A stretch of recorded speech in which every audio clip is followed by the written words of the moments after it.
Hello,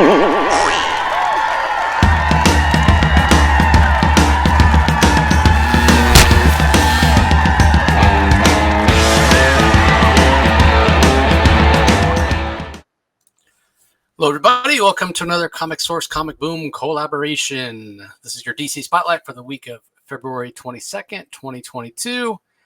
A lot of books this week. How many? 16 maybe? 2, 4, 6, 8, 10, 12, 14, 16. Yeah, 16 books. So hopefully it won't be too long. I'll keep my talking to a minimum. Hopefully we won't do one of those 3-hour episodes. But I did want to mention a couple of things before we dive in. I mean, overall, pretty big week, pretty good week. Kind of a good news, bad news thing. So in May, we get the final issue of Teen Titans Academy. Haven't been a big fan of the series. Feel like it hasn't ever really gelled and got its footing and felt like it's got good momentum. So maybe it is time for that one to go away. But on the flip side, Suicide Squad, which has been one of our favorite series from Robbie Thompson, that one's ending as well. So maybe the events of Earth, War for Earth 3, maybe that makes sense there. Of course, it wouldn't be a month of DC Comics if we didn't start a new Batman series. So The Fortress, that's a new limited series that's starting. And the guy that wrote the Rogue One Star Wars story movie, he's the one, Gary Whitta is his name. He's handling that. Apparently there's an alien invasion. Superman's nowhere to be found. Batman's got to handle it. So we'll see how that goes. There's also an Aquaman Black Label book from Rom V that got announced. Christian Ward on art. It looks fantastic from the art that I've seen. It does. Also, Tom King's next book, a Black Label book. This one, oh my God, like a 12-issue maxi series. and I think it sounds good. I'm interested in it. It sounds amazing. But Tom's basically taking the some of the most, Z-list characters, Y-list characters that never had their own series, like Lady Cop and Dingbats of Danger Street and whatnot. And just basically after the DC implosion, DC had all these inventory stories that they planned on launching. They never did. Creeper. There's a Warlord one. There's all kinds, and nobody cares about these books. Like they're dollar books at best. And now all of a sudden, I see on eBay people are snapping them up. They're going for like $10. I just think it's hilarious. But anyway, there should be a lot of obscure characters coming in the Tom King Black Label. Jorge Fornes is the artist, so looking forward to that. Justice League Dinosaur books called The Jurassic League is coming as well. 2 more Milestone books. Kind of been waiting for these for a while. Blood Syndicate and then Duo, who was Zombie back in the old iteration of Milestone.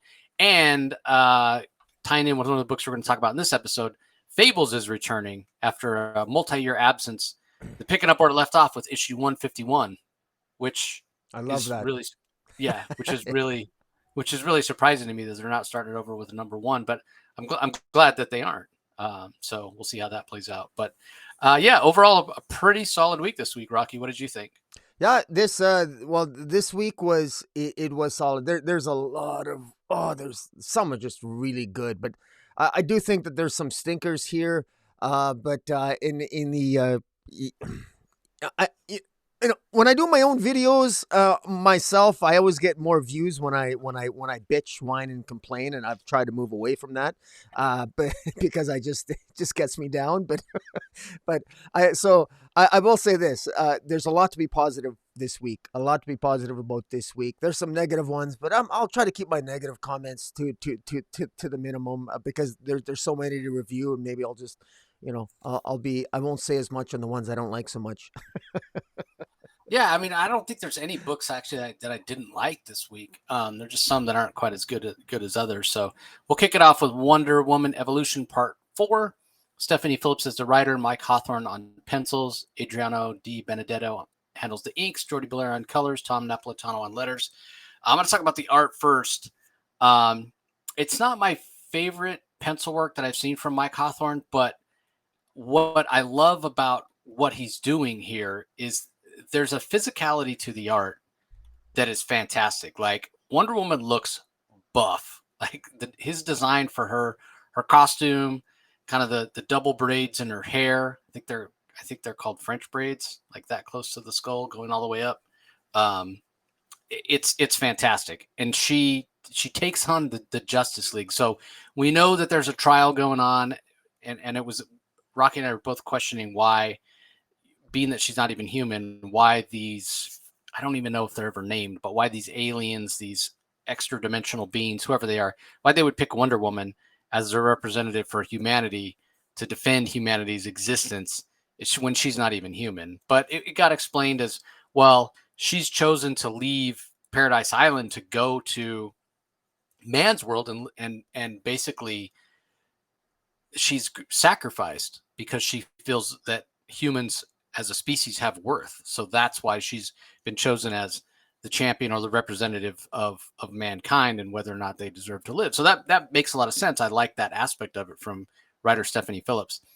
So she's having sort of these hallucinations, or maybe they're holographic images, some kind of projected realities that she's becoming a part of, and she's basically being tested, and based on her decisions or her actions, I guess, is how these beings are going to decide if humanity is worth surviving or not. So the scenario that's put forth is the age-old idea of the life of one versus the life of many. There's this alien who's on Earth. She's been labeled a terrorist by her planet because she's been rebelling against the government, because apparently the government's been dumping all kinds of toxic waste into the ocean where her species lives. And so, they call her a terrorist. She considers herself, a resistance fighter, because she's fighting for the existence and freedom of her own species, for the government to stop dumping toxic waste. So this planet is basically threatening to destroy all of Earth, to invade, and millions will die, or they have to turn over this one person. And Wonder Woman's taking the side of this one alien, saying, no, we need to protect her. We need to give her sanctuary. If we turn her over, she'll be killed. The rest of the Justice League is saying, well, no, you got to weigh the life of one against the life of many. And, we can't guarantee that more people won't die in the invasion if we don't hand her over.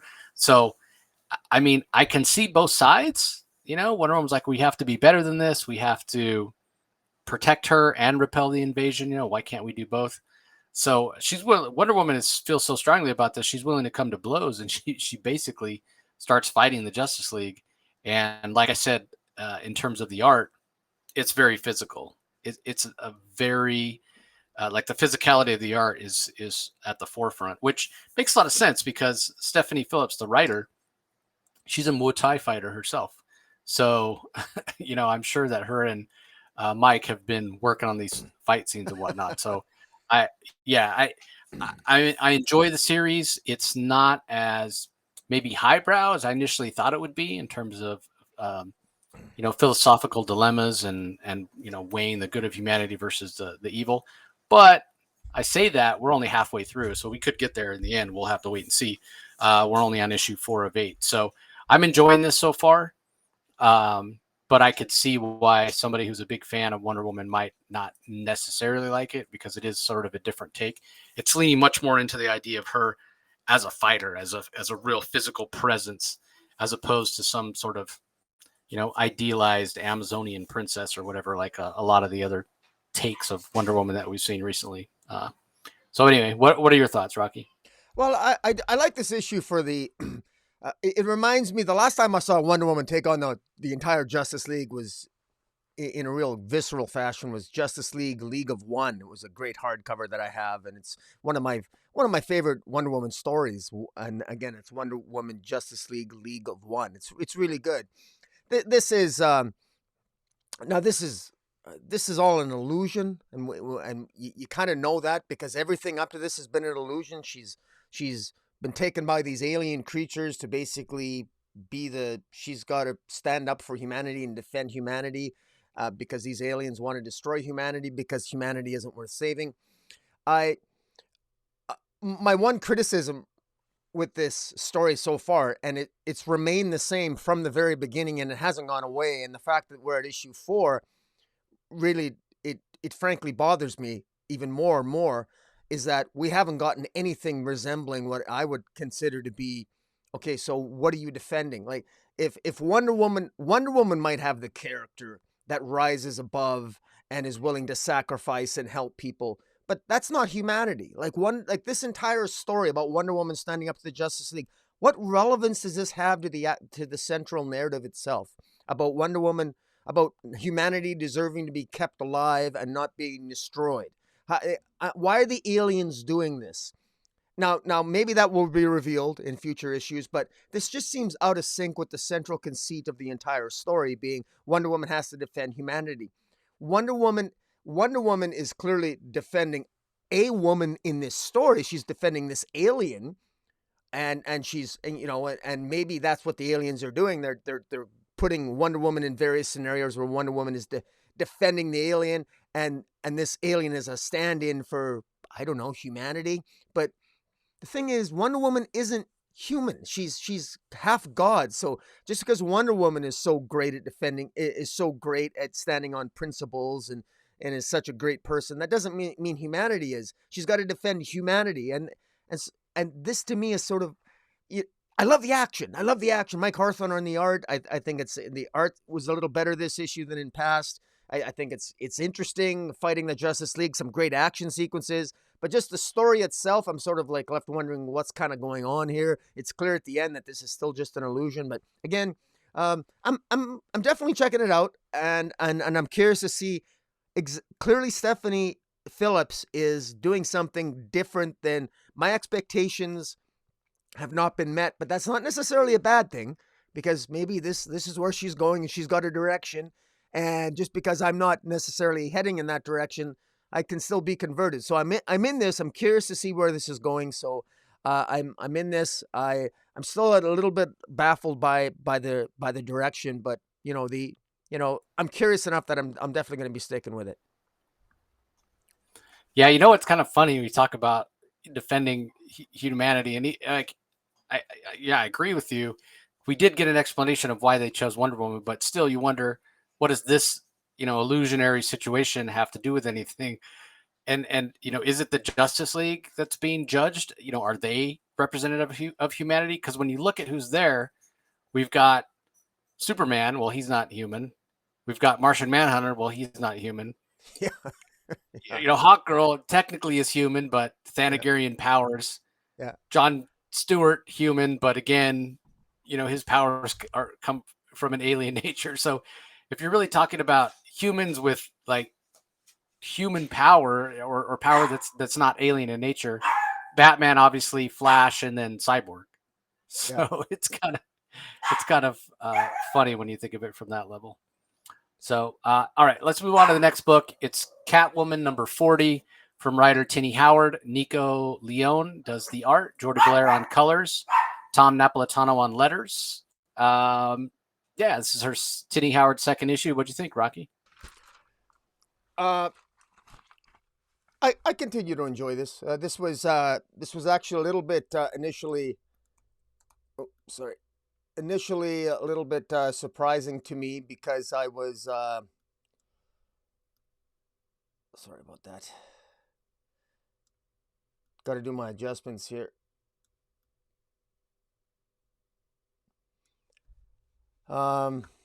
Sorry, when I do these adjustments, it always throws me when I got to go first, because I gotta make the transitions on the screens here. So let me just get my bearings here. Okay, we're good to go. Tini Howard, I like Tini Howard's work so far. I don't know. And some reviewers online, I think, have given her a hard time. I quite enjoyed the opening issue 39. I kind of like sort of getting back into the world of Genevieve Valentine. This is sort of building on a story of flowing out of when Catwoman Selina was sort of like a member of the mafia and was sort of like a godmother. I kind of like this. This is getting back, and she's taken on the mob. She's taken on the Black Mask. And this issue picks up where the last issue left off, and it appears that one of the women that she rescued from Black Mask, this Christie, has been murdered because, Selina coming out of Fear State, Selina has been essentially sort of following the trail of money that was I guess part of being being siphoned out of Alleytown, and she traces it basically to the Black Mask. And I, the art here, is what I particularly like. And this can't be the same? Is this Jean Paul Leon? No, that No, can't it's be Nico Leon. Nico John Leon. Paul Yeah, Leon. Yeah, he passed but away. Yeah. yeah, that's right. I was gonna say it can't be. I mean, but anyways, I love the art. The art here is just fantastic. It just sort of pulled me in, and it made me want to read this again. And it's really good. I'm enjoying this. I even like I like this Mr. Sullivan character. I like the involvement of Eco again, seeing her again. I like the fact that we have what appears to be, you know, two mafia brothers, brothers of the same family, and one and the one. The reason why the one is not trying to make a power play, the one's simply trying to keep the secret of his homosexuality. He's in a same sex relationship, and of course, uh, I remember watching The Sopranos, and I remember that whole thing with The Sopranos, where the one character on The Sopranos, I forget his name, he was secretly gay, and of course that's a no in the mafia. And when he was found out to be gay, eventually he was killed because of it. And so, for some reason, I'm thinking of that Sopranos, that storyline in The Sopranos, and this Noah Goddard character who is involved with. Uh, he's involved with another Dario's best friend and right hand man. He's actually, I think they're having an affair, if I understood the storyline correctly, and that's what he really wants to keep secret. But unfortunately, he's not tough enough. He doesn't have the shoot spot to be ultimately to run the mob, and it's a sign of weakness. And again, Tina Howard has put, I think she's put a lot of thought into this storyline here. This is, I think, one of the criticisms of the first issue from other reviewers was that it was too exposition heavy, that the dialogue was overwrought, and that was a little bit too dialogue heavy. And in my view, I didn't feel that. I thought the issue 39 was pretty good. I enjoyed it. And I really enjoyed this. I love the characterization here. I love the fact that I think Tini Howard does a good job of showcasing the character of the mobsters, of the. I get a strong sense that this is a crime family. This is Selina Kyle smack dab in the middle of the mob, trying to find out the information that she wants to find out, while smack dab in the middle of this I guess secret love affair between two mafiosos. And then you get this other character who's brand new, and his name is what's his name? Very interesting Valmont. character. What's his name? Valmont. Yeah, very interesting character. And he's I don't know if she couldn't tell if he's male or female, so I'm assuming he's trans or something, because they had a conversation where she wasn't sure if exactly what he was. So I don't know. This is Tini Howard sort of maybe playing with that a little bit. So we got a homosexual relationship in the mod. We got in the mafia. We got a trans character, this Valmont, but she, they, maybe is an interesting character. I'll make sure I got a good pronoun right. But in any event, the fight scenes are real good. I thought it was well choreographed. The art was good. I'm enjoying this. I'm not, look, I love Ram V. I loved Ram V's Catwoman, but I'm really enjoying Tini Howard's take here. It's a different take, but I don't find it any less entertaining. I enjoyed it. So what do you think? Yeah, I didn't like it as much as you. I could certainly see why people would complain about the amount of exposition. I don't have a problem with the amount of exposition. It's clear to me that what Tini Howard is trying to do is the way she's establishing the tone of the series is through the voice of Selina herself, as opposed to what Ram V did, which I loved, which was working closely with the artist Fernando Blanco, mostly to set up this idea of tone through setting and more through Catwoman's actions rather than her words. So I wouldn't say that one is more valid than the other. They both can work. And I think what is working very well is the tone that Tini is setting with the artwork that we're getting from Nico Leon, because you're 100% right that his art is beautiful. he's doing a lot of things here. There's airbrushed, digital painting type work. There's beautiful action and fight scenes. Jordi Belair gives us some spectacular color work, especially the kind of the neon lights, the neon pink lights of Catwoman's motorcycle. So the tone of the book in terms of the visual look that's being established is fantastic. And I think it goes hand in hand with the voice that Selina is being provided through the words of Tini Howard. If I have any complaint about it, it's that sometimes I think Tini tries to be a little too clever. And there are times where what the exposition is it's a little obtuse. I'm not exactly sure what she's trying to say. And maybe that's purposeful. And maybe the things that she's saying will pay off later on. But, sometimes she's, saying certain phrases or sentences or words or implying certain things. And it's not always clear to me what exactly she means. It's kind of, I'm reading, it's pulling me out of the story where I have to go and, reread what was said to try to understand. And it doesn't make 100% sense to me. So I would say at this point,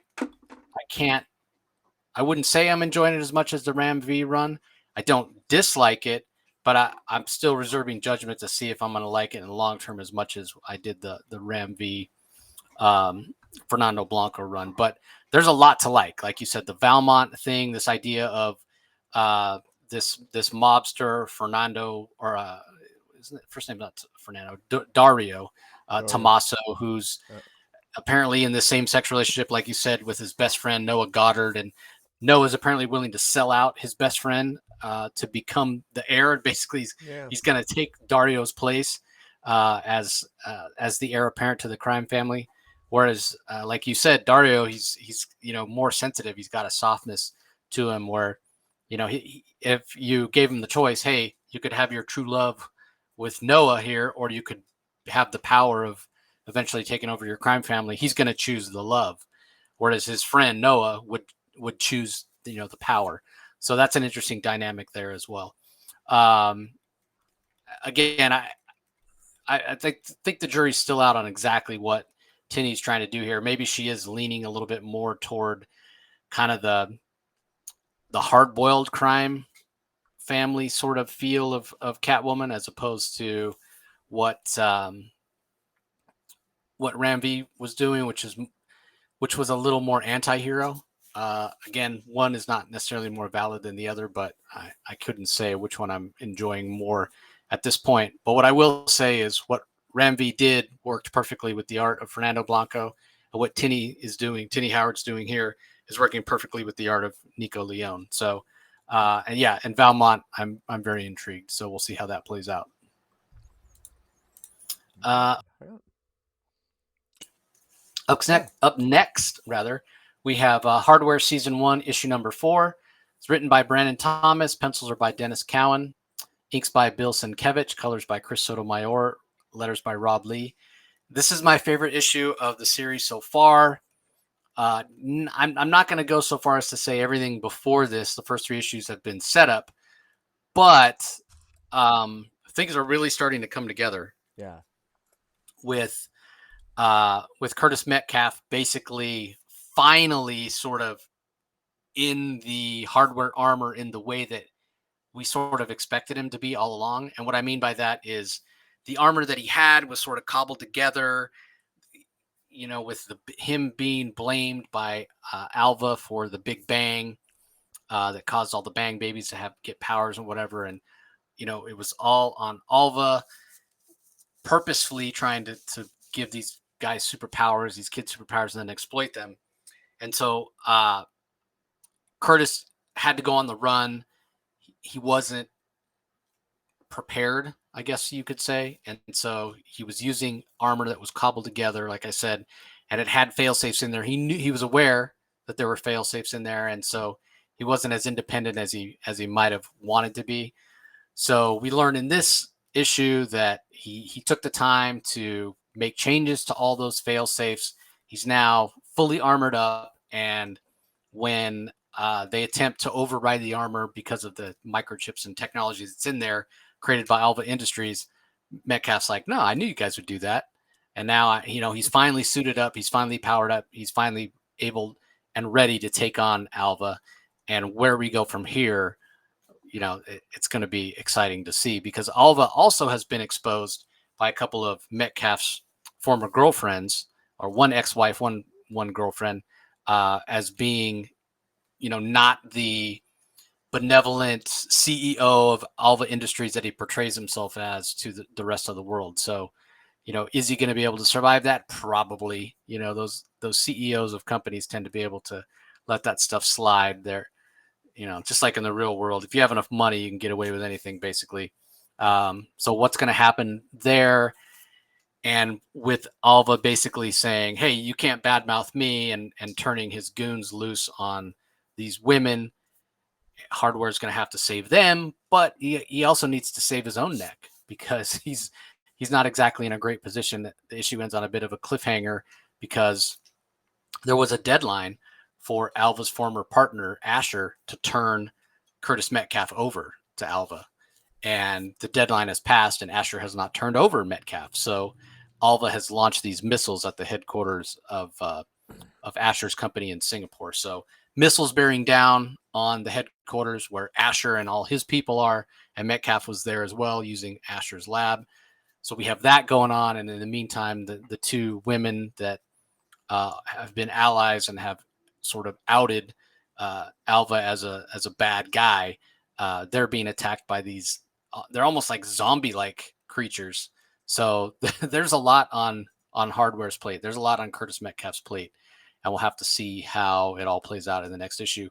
But yeah, this was like I said, my favorite issue so far. A lot happened. Storylines are all coming together. Metcalf's really starting to take charge, and really feels like he has some agency, and he's going to start kicking some butt.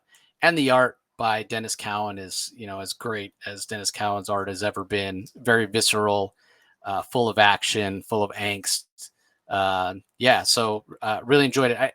I feel like this specifically this series, but specifically this issue of this series, feels or felt like more like the classic Milestone era, the way Milestone felt back in the 90s. This issue felt more like that, more authentic than any issue of anything I've read so far.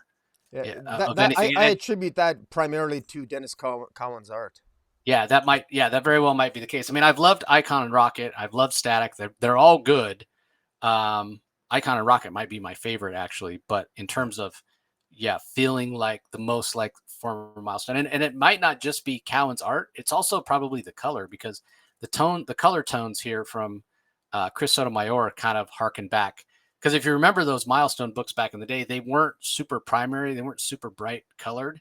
Mm-hmm. They were a little more muted. And it seemed to be that way across the line, which gave them kind of their own unique look. Anyway, what do you think? Well, I agree with you 100% that the story finally started coming together here in issue 4, and I really liked it. We've had a lot of buildup, and we finally started to see that Curtis Metcalf finally, he's not just a victim here. Curtis Metcalf was set up. He was blamed for what went wrong during the Big Bang parade, what's been known as the Big Bang, which led to all those kids getting their powers. And he was, Edwin Alva, the head of the Alva, that corporation. They blame their head guy, Curtis Metcalf, for doing it. This all comes to a head. Curtis Metcalf, when the Big Bang happened, that led to the creation of all these kids with the powers, including Static and what have you.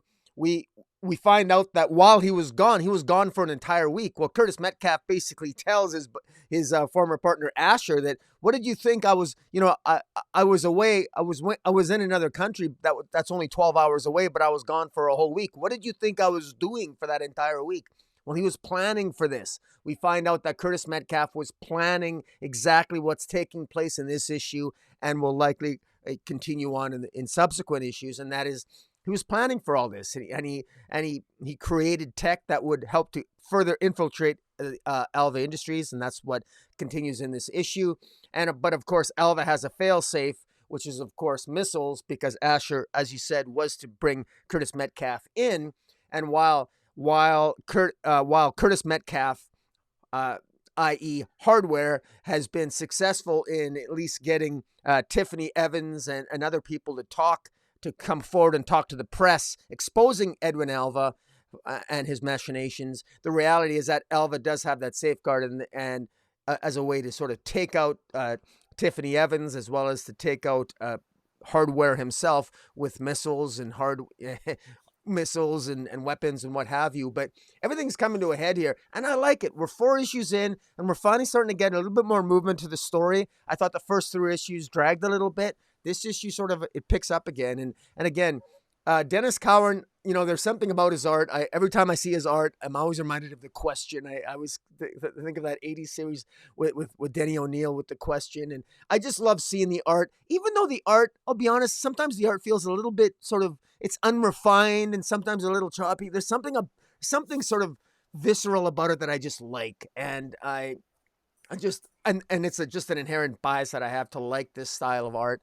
And I'm really enjoying this. And like you said, this isn't, as much as I'm enjoying Hardware, Icon and Rocket, like you, that's my favorite of the Milestone comics. And Static is enjoyable too by Vita Ayala. But yeah, this was a pretty good. This is pretty good. And I should give a shout out to Chillmonger, another YouTuber. Chillmonger and I, in March, we're going to be doing a retrospective on all the Milestone DC comics and the stories since over the last year in the next month or so. But yeah, I'm enjoying this. Yeah, really looking forward to Blood Syndicate.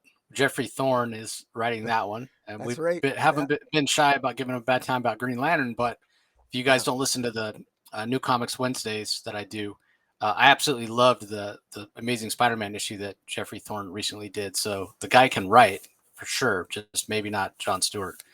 So looking forward to Blood Syndicate. And then, like I said, there's a title called Duo coming up, which is actually Zombie. They've renamed it probably because so much zombie content since, the early 90s when that series first came out from Milestone. The other thing I'll say about Dennis Cowan's art in this is he is being inked by Bill Sienkiewicz, and Sienkiewicz has much more of a visceral kind of impressionistic style. So if there's any time where Cowan's art doesn't feel quite complete or seems a little more sketchy, it's probably the influence of the inks from Sienkiewicz. Yeah. Okay, up next we have the conclusion of the Batman versus Bigby, A Wolf in Gotham series. This is issue number 6. It just as easily could have called it Batman and Fables. It's written by the creator of Fables, Bill Willingham. Brian Level handles the interior pencils. Jay Leistein and Anthony Fowler Jr. interior inks. Lee Luffridge on colors, and Steve Wands on letters. I don't have a whole lot to say about this issue. What I will say is it felt a little anticlimactic. Like we saw, it was revealed last issue that Bookworm, a la like Harry Potter, where the teacher had the other face of Voldemort on the back of his head. Yeah. Bookworm took off his hat, and there was a face on top of his face, or on top of his head, and we don't find out till the very, very end who it is, and then it's just the ghost of this old woman who I don't have any context for who she really is, but yeah, certainly it's Totenkinder. She's one of the witches that in the original Fable story, she was like the long time secret, enemy behind the scenes that was ultimately defeated. That's exactly the impression I got. Bigby certainly knew who she was.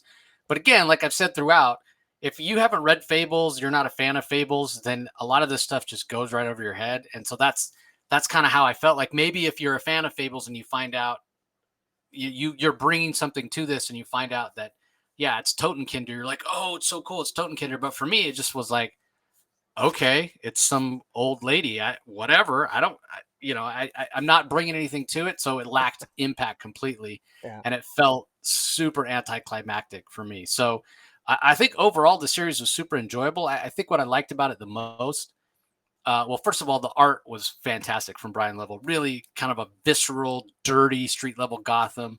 That always worked on many levels. And also, they blew up a shit ton of buildings in Gotham City. Gotham City is worse for the wear for this series, and it's going to look like hockey player that's had a bunch of random teeth knocked out here and there. There's holes in the skyline because they blew up so many damn buildings. Every issue, some buildings being blown up. So I think Brian Level did a fantastic job, and it was really cool.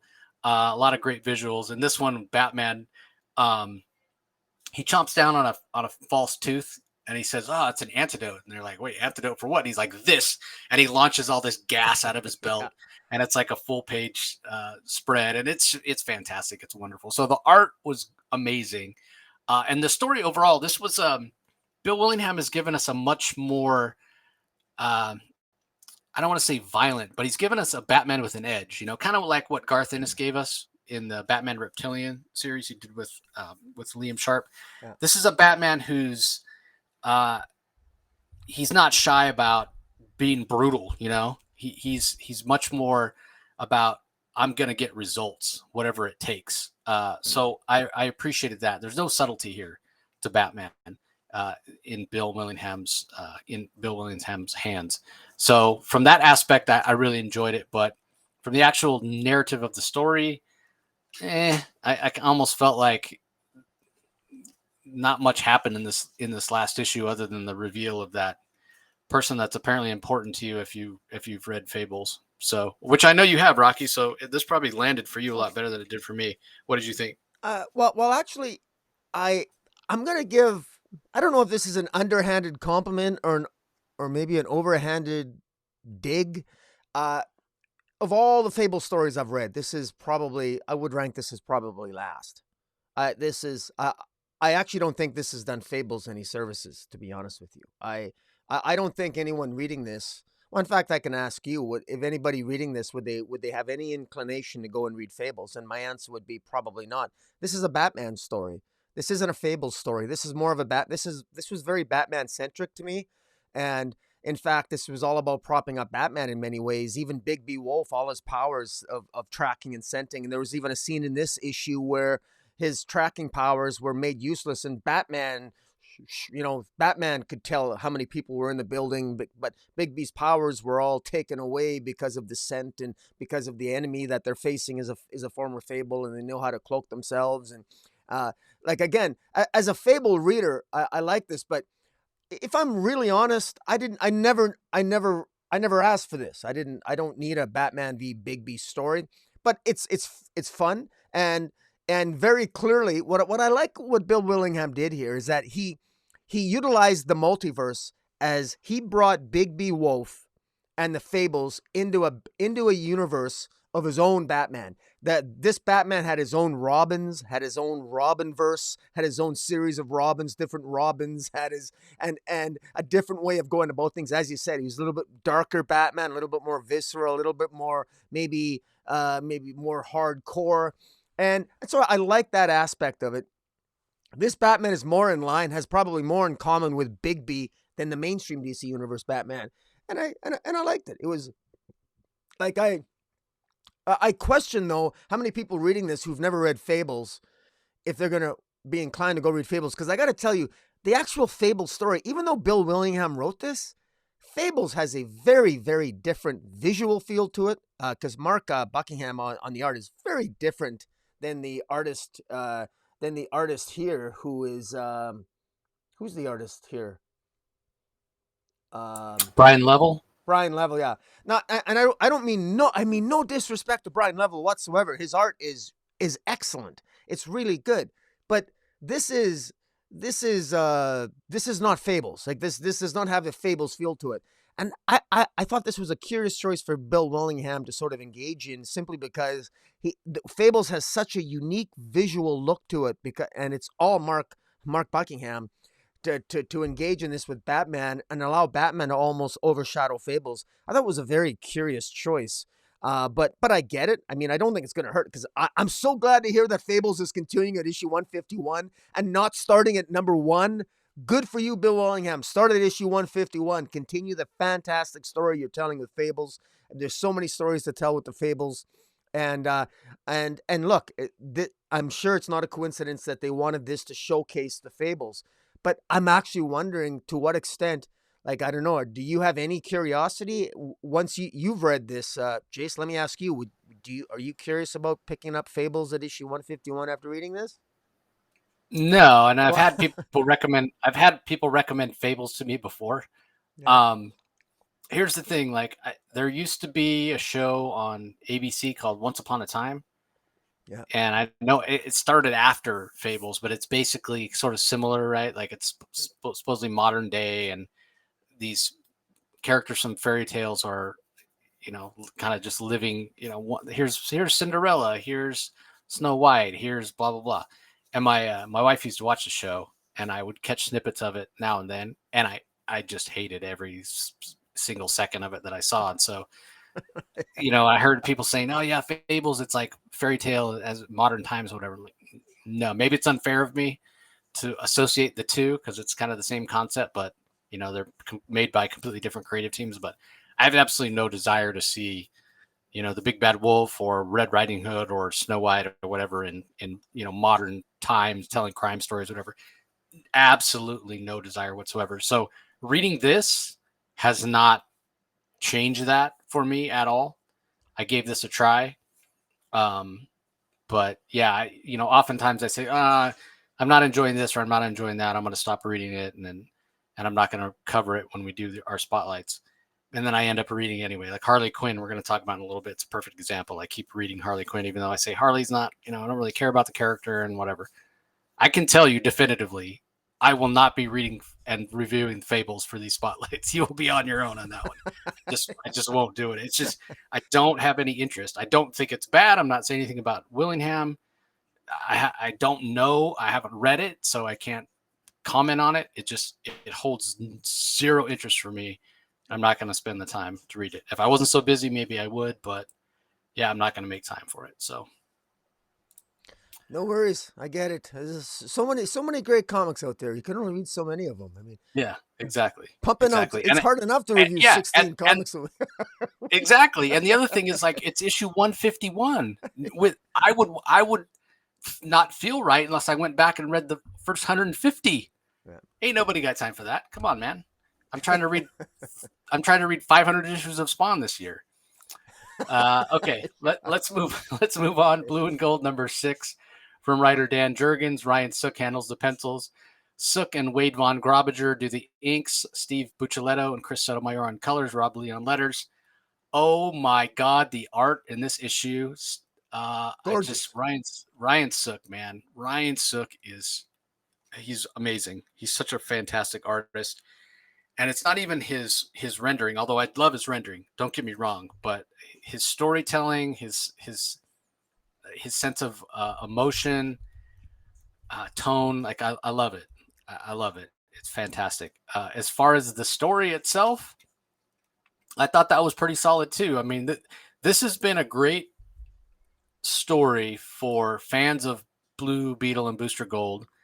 Blue and the Gold is what it's called. 6 of 8. We're talking about here, issue 6 of 8. But what's been great, Dan Jurgens has balanced very well, giving longtime readers and fans of these characters something new, a compelling story. The jokes and the relationship between Booster and Blue Beetle is there. It's all paying off. You're getting all the stuff that you expect as a fan of those two characters. And so it's very satisfying as a fan and a reader of these characters. But I got to think of the sense that I get, and I could be wrong because I do know these characters, but the sense that I get, the feeling that I get is if you're not a fan of these characters, you're not as familiar with them or with Rip Hunter, that as a new reader, you're getting everything you need. Like he does such a great job. Jurgens does such a great job of not being over expositional, but giving you what you need so that you have the context and the understanding of the history of these characters, specifically with the relationship between Rip Hunter and Booster Gold, that's explored a little bit in this issue, so that you can come into this series brand new if you've never read any Booster or Blue Beetle stuff or Rip Hunter stuff as it pertains to these two, and you're getting what you need to enjoy this. And so I think that's a really hard thing to do, and I think Jurgens is doing it really, really well. So this sort of felt like the end of the series. A lot of what's been happening in the series so far, the plot lines, the threads get tied up in this issue for the most part.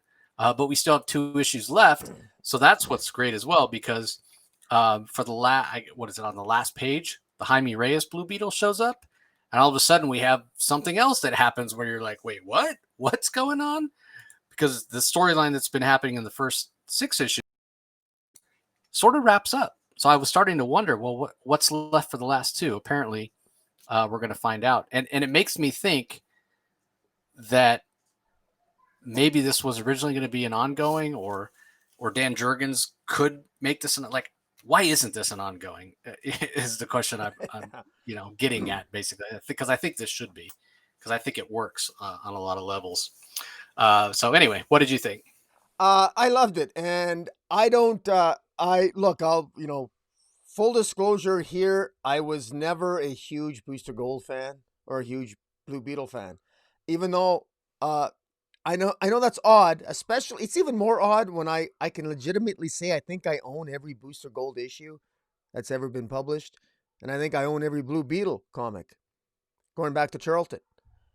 But I've never been obsessed with. I've never really been all that interested in the characters. It's just one of those things I acquire through just, I'm a longtime collector, and I just acquire these comics over time. And I think only a longtime collector will know what I'm saying when I'm saying this. Maybe JC, you understand too, that I sometimes will acquire an entire series, and even though I'm not really a fan of the series, it's an addiction problem, and I probably need therapy. But you know how it is. It's just the way it is. But what I love about this is that you're so right. You hit the nail on the head when you talk about Dan Jurgens. I feel redeemed for not having been so passionate about Booster Gold and Blue Beetle in the past, because the guy spells everything out, and it's not exposition heavy. We compare this to Catwoman under Tini Howard, not to pick on Tini Howard. I like Catwoman. I'm enjoying it. But there does seem to be sort of a gift to being able to say more with less. And Dan Jurgens seems to really nail it here. And am I wrong in saying this is a speculator alert issue?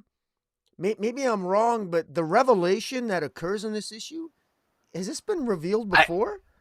I think it has. I think it has. Okay, maybe it has, and I forget, but but that was I did not know that Rip Hunter was the son of Booster Gold.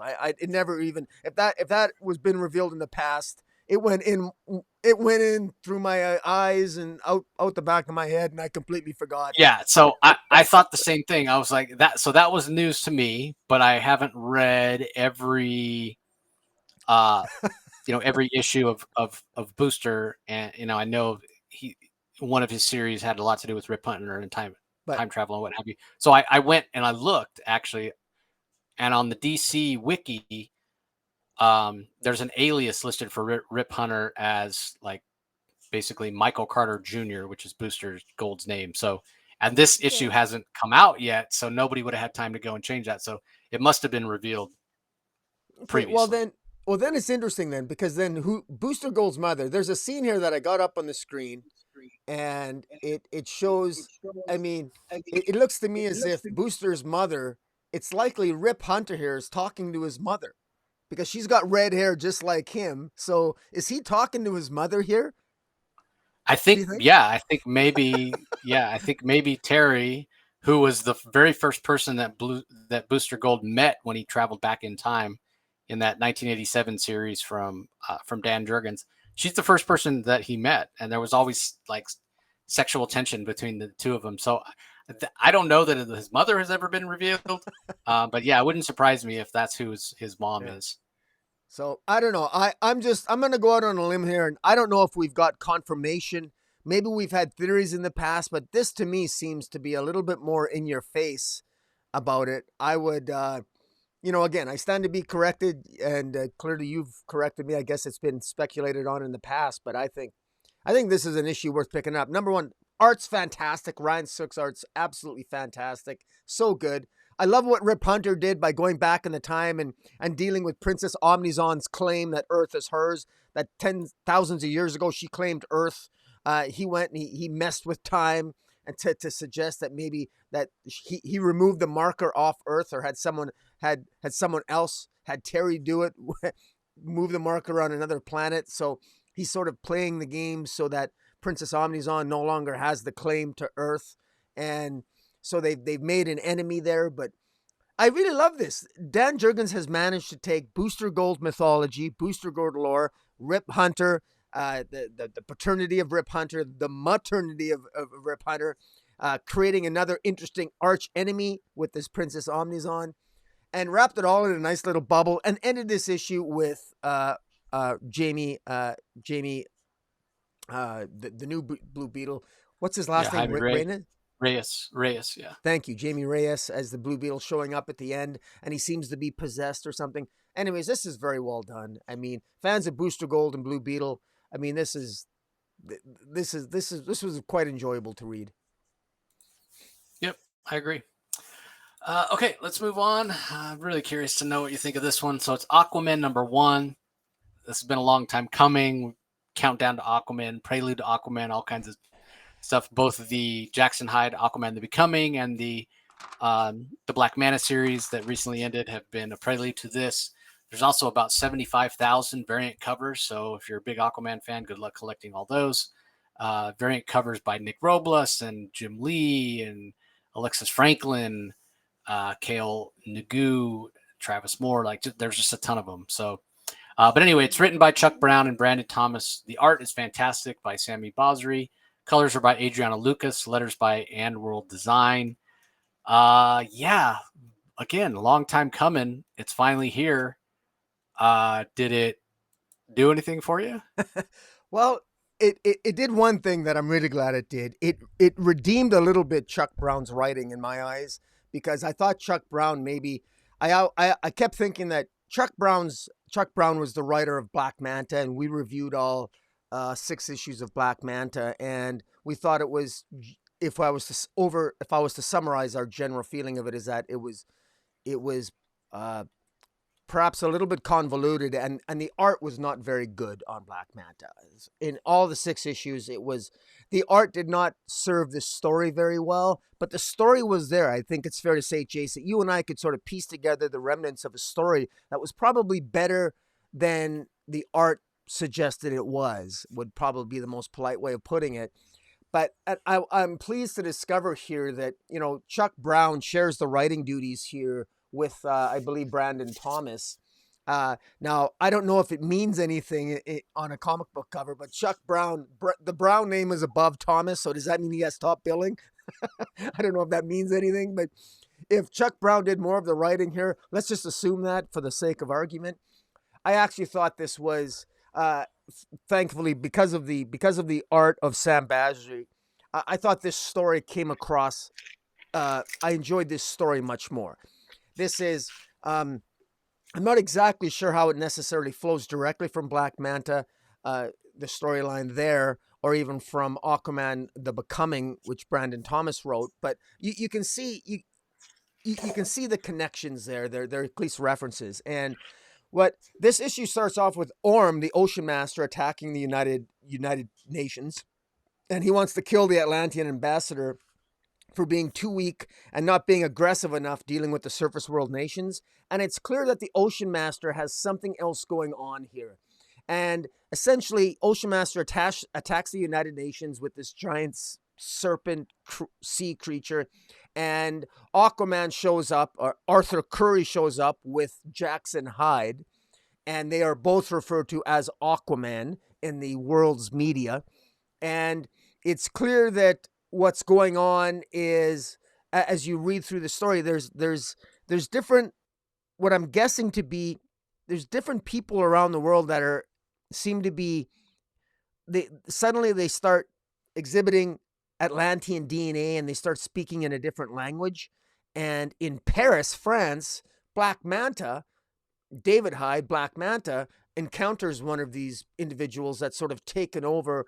Their alien DNA is sort of their Atlantean DNA is taking over, and they're speaking in an ancient dialect. And it looks almost as if they're almost part of a terrorist faction, because this issue ends with one of these Atlantean agents in Ohio in the United States sort of, buying a bunch of stuff from Home Hardware and creating a bomb. And it's creating a bunch of chaos and domestic terrorism. So I'm getting the sense that if I'm piecing together what's going on, I think Ocean Master is maybe has a plot that involves Atlantean secret agents with various people around the globe. They have Atlantean DNA in them, and they're connecting with that DNA somehow, that Atlantean DNA, and they're utilizing these people who've sort of over the centuries, humans have interacted with Atlanteans, and that their Atlantean DNA is being activated, and they become unwilling agents of the Ocean Master, or at least the bad guy in this story. And it's up to it's up to Arthur Curry, Jackson Hyde, and Black Manta, who's more of an anti-hero now, to stop this massive plot, presumably headed by Ocean Master or some other person, to sort of take revenge on the surface world. Now, maybe I got that wrong. This is just an opening issue. I'm reading between the lines of the narrative here, so I could be wrong on some of these details. I'm speculating, but it's exactly the type of speculation that I like doing. And the fact that I got enough seeds in this opening issue for me to speculate like that puts a smile on my face. I'm interested in going to the next issue too. So I'm in for this Aquaman. I like this. I love the fact that we're dealing with Arthur Curry, we're dealing with Jackson Hyde. We got Ocean Master here. We got the disgruntled relationship, this functional relationship between Jackson Hyde and his father, the Black Manta. That comes into play at the end when they discover that when Jackson Hyde discovers that Arthur Curry is working with Black Manta. And we got hints of that because at the end, on the final page of the Aquaman The Becoming series, Arthur Curry met Black Manta in a bar because Black Manta had foiled a plot by Devil Ray to destroy and blow up different portions of Atlantis. And so we know that Black Manta is more of an anti-hero now, maybe even more of a hero, who knows, moving forward. And we also know Jackson Hyde is dealing with anger issues, which is also hinted at this issue. So I thought that I was genuinely pleased with this. Now, I hope that I thought the art was a little bit Sam Basri's art was a little. I thought it was a little bit choppy in parts. I thought there was a juxtaposition between different battle scenes. There was a juxtaposition of battle scenes when Black Manta was battling in Paris, and against the battle scene where Jackson Hyde was battling the Serpent in New York. I thought that was an odd sequence to have those panels juxtaposed alongside each other. I didn't think that worked as well as I wished it did. I thought some of the panels and the sequences of the actions were not as good as I'd like them to be. There was a sequence at the end where they were defeating Ocean Master that I thought it was kind of choppy and a little bit. It could have been better, but overall, I understood what was going on, and I'm interested in the story. That's the most important thing. I can forgive bad art if I really can get into the story. This wasn't bad art, don't get me wrong. I'm just saying it was, maybe I'm being too nitpicky here, but overall, I'm really curious to see where this is going. And is it worth all the hype and the buildup? I don't know, but I can tell you that I don't think it's necessary for people to read. Thankfully, it's not absolutely necessary to read Black Manta and Aquaman The Becoming to get into this, and I hope people give it a shot. What do you think? Yeah, I actually loved the alternating between Jackson fighting the Serpent and his father fighting this sleeper Atlantean agent, I guess we'll call them, going back and forth. I thought that worked really well. I thought you're right. There are times where the art looks a little rushed.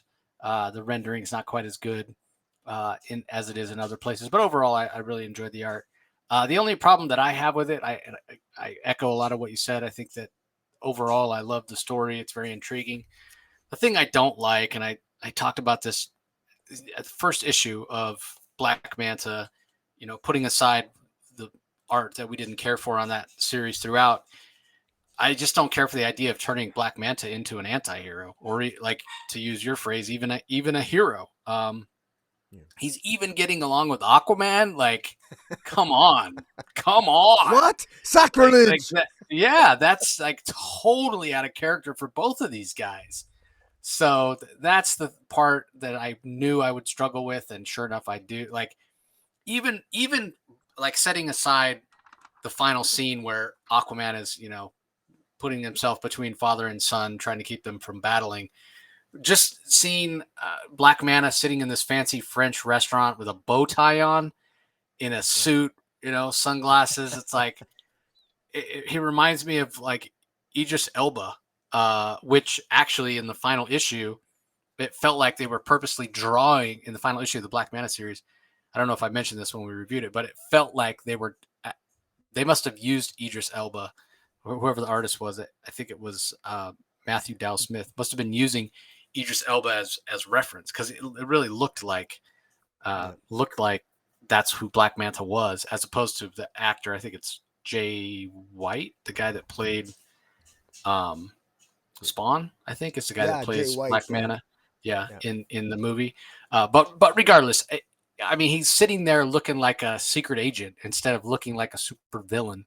And I don't know, man. Black Manta, he's one of those guys that he seems beyond redemption to me. But I guess nobody's beyond redemption if you can make Lex Luthor a hero. But I wasn't a fan of when they did that either, when Jeff Johns did that. So that's the part I'm struggling with. The story itself, yeah, there's some interesting ideas. I agree with Rocky. You don't necessarily need to have read Black Manta or Aquaman the Becoming. Certainly, what carries over from Aquaman the Becoming is Jackson mentions, a few times his mother being, having recovered from the injuries she sustained in that series, and obviously he still has anger issues with his father. That stuff's sort of explored in Aquaman the Becoming, and then the Black Manta series. What carries over that you would need to know is basically this orichalcum mineral or element or whatever you want to call it that Black Manta has a trident made out of, that he can access even while he's sitting in the restaurant. He's accessing that trident, which can sense other Atlantean artifacts and DNA and whatnot. So, but again, it's not necessary. You don't need to go back and read those series. You can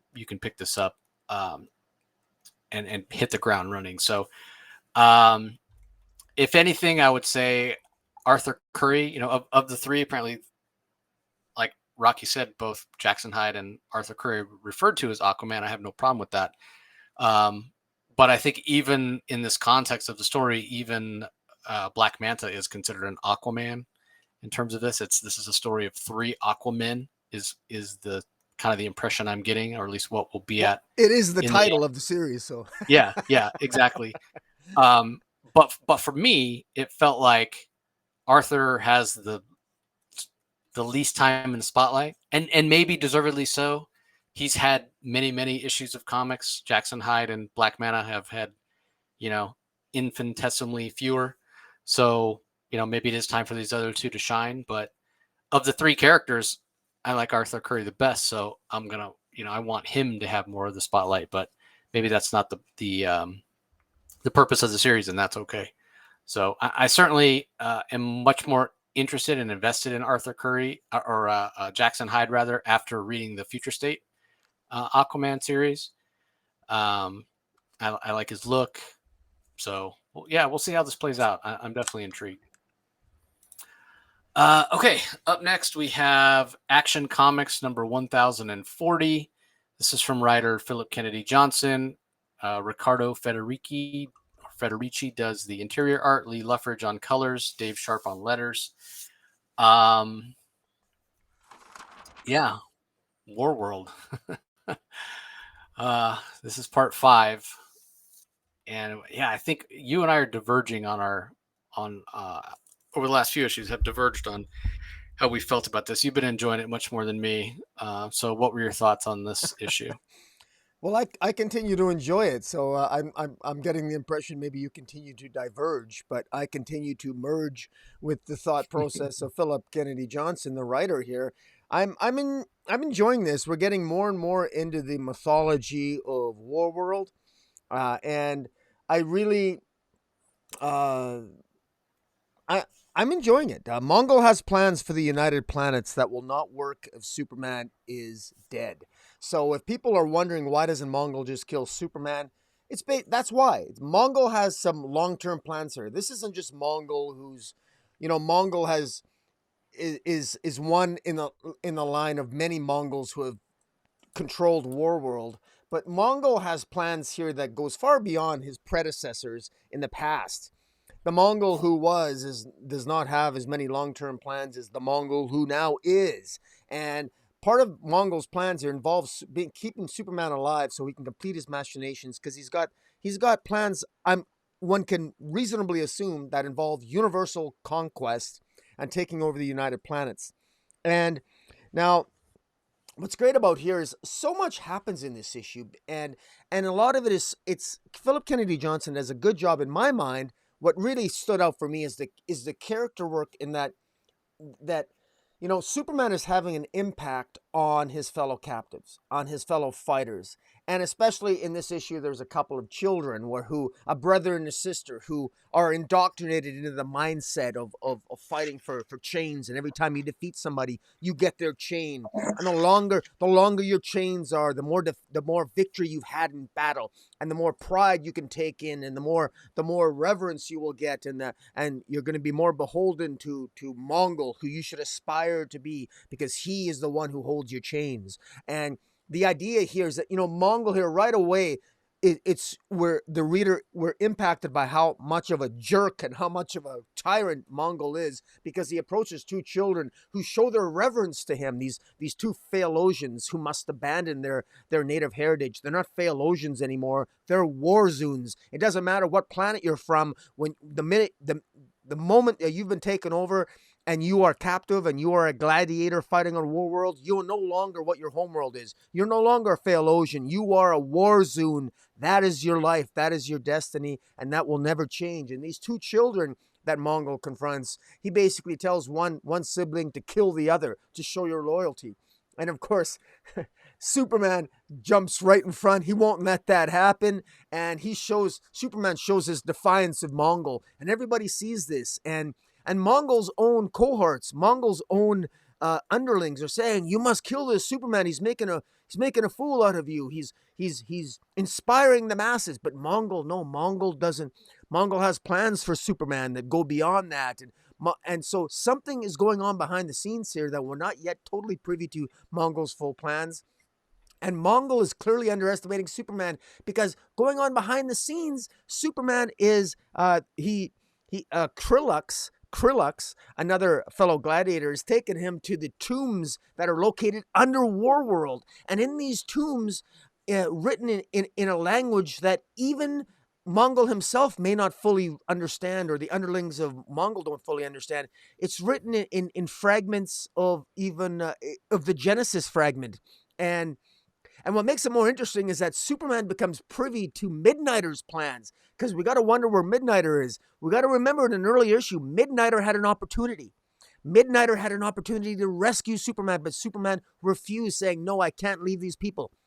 It's revealed here that Midnighter has a master plan to basically take down one of the power structures that controls Warworld, that would return Superman his powers. But in order to do that, it would result in the destruction and death of many Phalosians and many of the people. And he doesn't want to do that.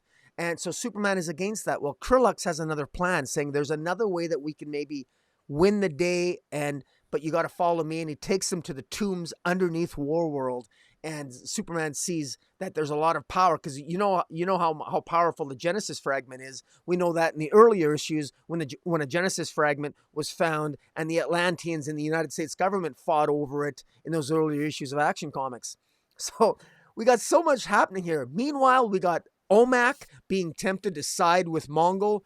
In return, they will restore to life Leah, her lover. And meanwhile, Midnighter is telling Superman, "Look, I got a plan to break you out. You got to do this." So Superman, we got so much happening all at once. Man, I got to tell you, man, I respectfully disagree with you if you're not getting behind this story, because I'm captivated by this. I'm excited by this. And I don't know, man. What's bothering you about this issue? It's not a Superman story.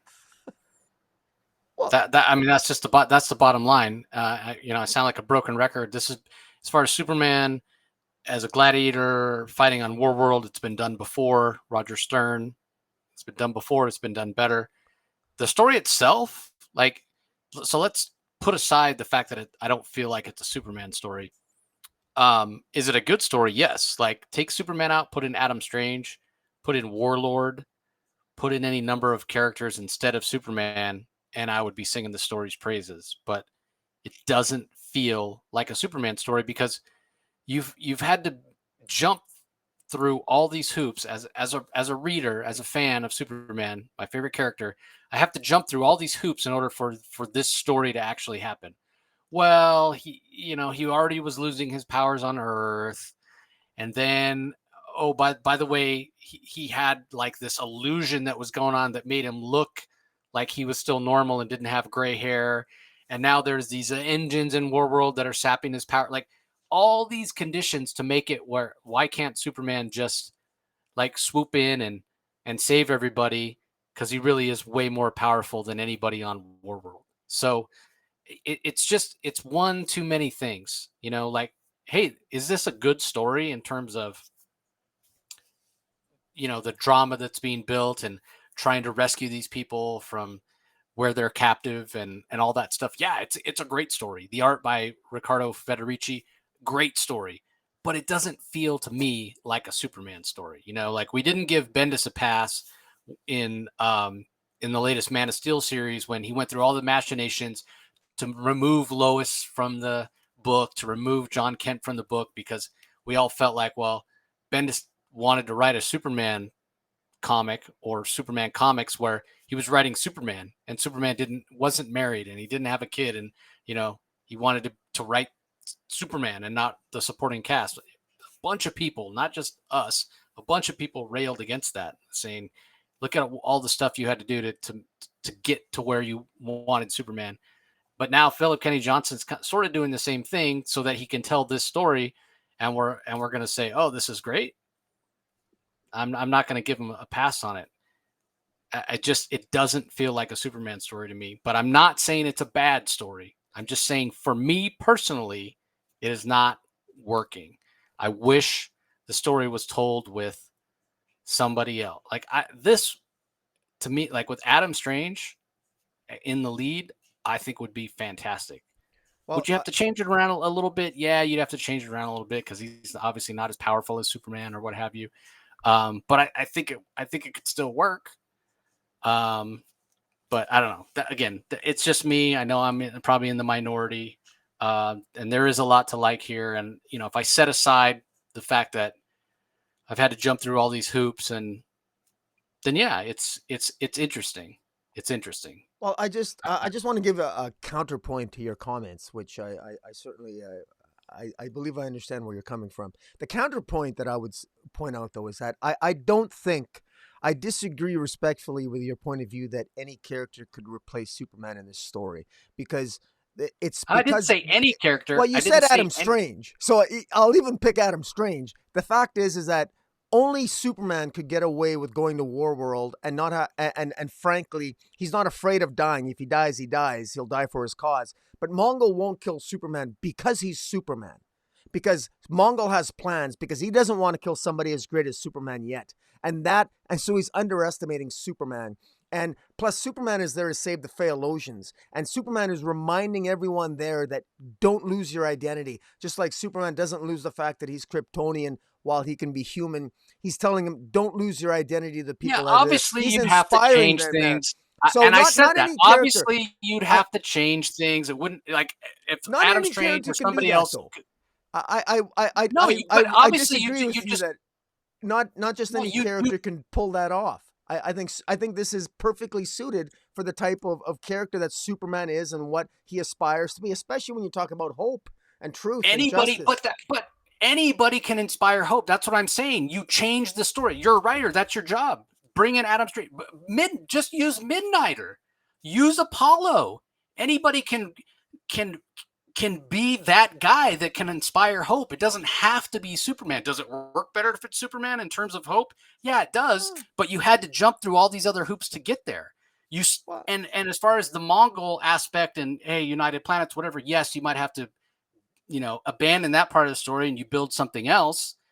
If it's Adam Strange, he sneaks in maybe, and they're not even necessarily aware that he's Adam Strange or whatever. Obviously, the story would have to change. But in my mind, it's too many hoops to jump through to depower Superman. Like at that point, it's a red sun, so that's not. I don't think that's a huge hoop to jump through. It's a red sun, which is empowered by a bunch of powerful. I don't think that's the war. So the world travels through. It's not necessarily red sun. It's these reactors that are putting out red sun radiation.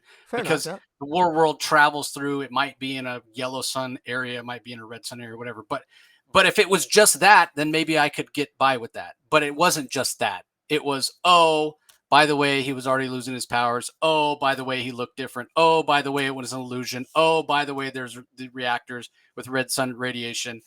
It's too much stuff. I personally just don't like it. I'm glad that you're enjoying it, but nobody and nothing will ever convince me that this is a Superman story. I wonder, though. Not feel like a Superman story. Yeah. I wonder to what extent, though, that maybe what's emboldening and empowering your very your very strong opinion on this is the fact that it's just the continuity that led up to it. Because I think because there was so much wonky continuity that led to it, that but for that continuity, I think this is a really good story that in and of itself. So I agree with you. There's some wonky continuity leading to this that maybe takes away from it if you focus on it so much. And believe me, I can relate because I'm usually a continuity nerd, but I don't know. I'm really enjoying this, and it's not too often. What I really love about this, I love the fact that Superman is depowered. For once, he feels actually that he can actually be hurt, that he can actually be human, that he can actually suffer, that he can actually be wrong, that his motives, however pure, can actually be a hindrance to a win at the end of the day. And that's what I like about it, because it's sort of it's not convenient. It's not. This isn't necessarily. Yes, Rocky, but again, I go back to this exact story has been done. He's been depowered, and that made way more sense because he was out in space for an extended period of time when he was first depowered after post-crisis. How many people remember that? Like, I love that Superman in space, John Burns, as much as anybody, but this feels like for me, this doesn't feel like the same kind of story. This has a very different tone to it, a very different feel to it than I recall that story being. But I hear you, man. We'll agree to disagree. I mean, yes, you're right. That story was decades ago. Maybe long time. I'm a long time reader. This is going to be new for a lot of people. You want to tell a story, but I mean, oh my God, dude, you're in space. Like, there's too many similarities. It's you're in space again. Superman is depowered again. It's Warworld again. He's wearing gladiator costume again. Like, like if you wanted to tell a story that was similar, okay, but I mean, this is like direct remake. I don't know. Yeah, I guess agree to disagree. And again, I like the story. It doesn't feel like a Superman story to me. It just doesn't. Fair enough. DC versus Vampires #5 is the next book. Let me get the credits. Written by James Tynion and Matthew Rosenberg. This issue has art by Otto Schmidt and Simone DeMeo. Letters by Tom Napolitano. We are almost halfway through. This is #5 of a 12-issue series. What'd you think? What I love about this issue, I want to give Tynion and James Tynion the fourth and Matthew Rosenberg. I just love the battle sequences here. This was just awesome. I loved it. It was Batman and Green Arrow versus Wonder Woman and the Flash versus and Hawkgirl and in the Batcave. And meanwhile, we got Task Force X, I'm confusing my task forces. Task Force X, yeah, Justice League or the Suicide Squad does battle as well. I love this. We find out that Deadshot, Harley, and Boomerang they end up discovering that the Joker is a vampire. The Parasite Savant and Savant are vampires, as well as King Shark, and King Shark ends up eating the Black Spider, who's an insignificant member of the Suicide Squad here. Batman, I love the sequence. If you know, this issue consists of essentially two battle sequences. It's the sequences of Batman and Green Arrow taking on the Justice League in the Batcave, where basically Batman and Green Arrow have their work cut out for them. How in the hell do you escape the Batcave? I don't care who you are. You got Wonder Woman, Superman, Green Lantern and the Flash, and Hawkgirl, and all you got is Batman and Green Arrow on the other side, both non-powered, superpowered being. Come on. I mean, even if, look, I know Batman's Batman, but I'm thinking you guys are screwed. I don't care that Batman throws kryptonite sawdust in Superman's face. You still got Wonder Woman to deal with. How the hell are you going to escape? Credit to TYNION and Rosenberg. They actually convinced me that, yeah, I believe it. I actually believe that Batman and Green Arrow can escape that. Thanks to Damian coming in on his motorcycle and smashing into Wonder Woman at the end. And Hawkgirl, poor Hawkgirl, discovering that Wonder Woman is a vampire. Alas, too late. Hawkgirl is turned and made into a vampire at the end. But, wow, talk about action. And the dialogue is spot on. I mean, you know, Tynion really knows these characters, and it shows. And you know, Matthew Rosenberg, man, I want to sing his praises, because you and I, we've really been impressed by Matthew Rosenberg, especially with his, he started off with The Long Con. He came to DC, and he did that in the Batman Urban Legends, The Long Con, with that, who's the character? On Batman Grifter? Urban Legends. Grifter, thank you. I mean, just he really knows these characters, and he's doing a great job on Task Force Z. And what a great team. I love what Tini and Rosenberg are doing here. I love the fact that there's the tension in this issue between Batman, Green Arrow, and Justice League as they talk, and they're trying to, they're trying to tell each other that no, you got vampires on your side. No, you got your vampires on your side. And meanwhile, you got when you switch to the scenes with Task Force X, we got a different artist. So we got Otto Schmidt and Simone DeMaio. You got different visual. It's interesting how the different visuals of the fight scenes really it actually feels very different, but yet just as impactful. And it makes you realize that it gives you a sense that there's more at stake here. And the fact that you got the Suicide Squad in this, and I love the fact that Deadshot, Harley, and Boomerang are not yet vampires, and that they're, I just love that. And you can really get a sense that this is building. And then at the end, when you discover that Superman finally sort of wakes up because he was knocked out from the kryptonite mist that Batman sort of like threw at his face.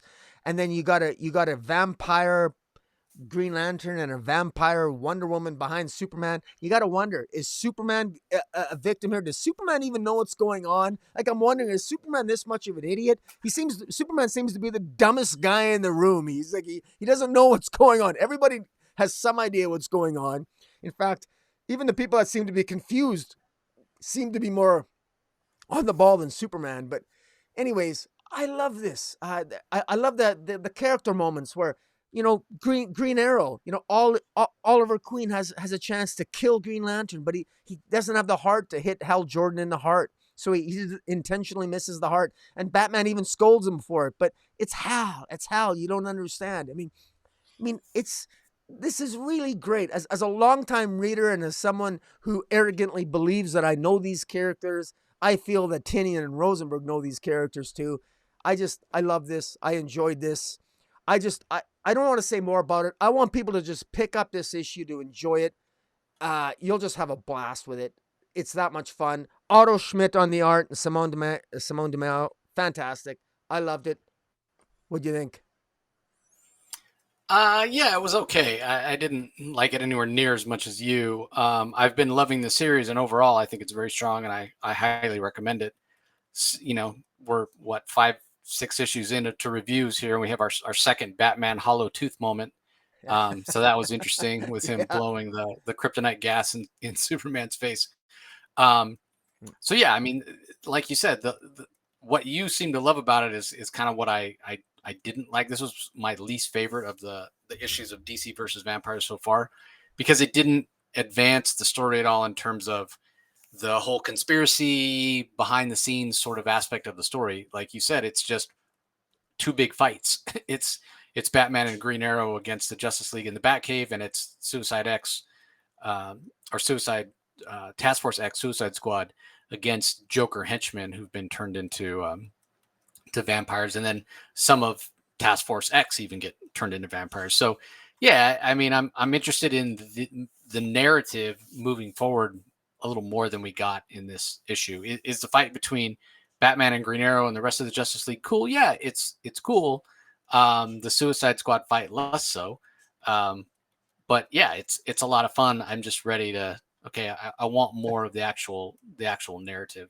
So yeah, a lot to enjoy, especially the color work of Otto Schmidt. Both these artists color themselves. That's sort of what I didn't like about the Simone DeMeo pages. He so much of it is just red or orange or like these grays, and so it felt so monochromatic. Like every one of his pages has like a red filter over it, or just about. And so I didn't care for the color work on those pages. I didn't think it did any favors, as opposed to the Otto Schmidt pages where things are much more primary and different. But I can see why they brought in Simone DeMeo, because the Otto Schmidt line work is not quite as sharp in this one as it has been. So I'm wondering if just the nature of the schedule was catching up to him and he needed some help. So I'm all for bringing in another artist if it keeps the series on track. I wouldn't want it to lose momentum, because it is a heck of a lot of fun. It's just in terms of moving the story forward significantly, this issue doesn't really do that. It's just a big fight issue, which, maybe you need that sometimes. Fans certainly will enjoy getting the answers to some questions. Hey, who would win in a fight with? Yeah.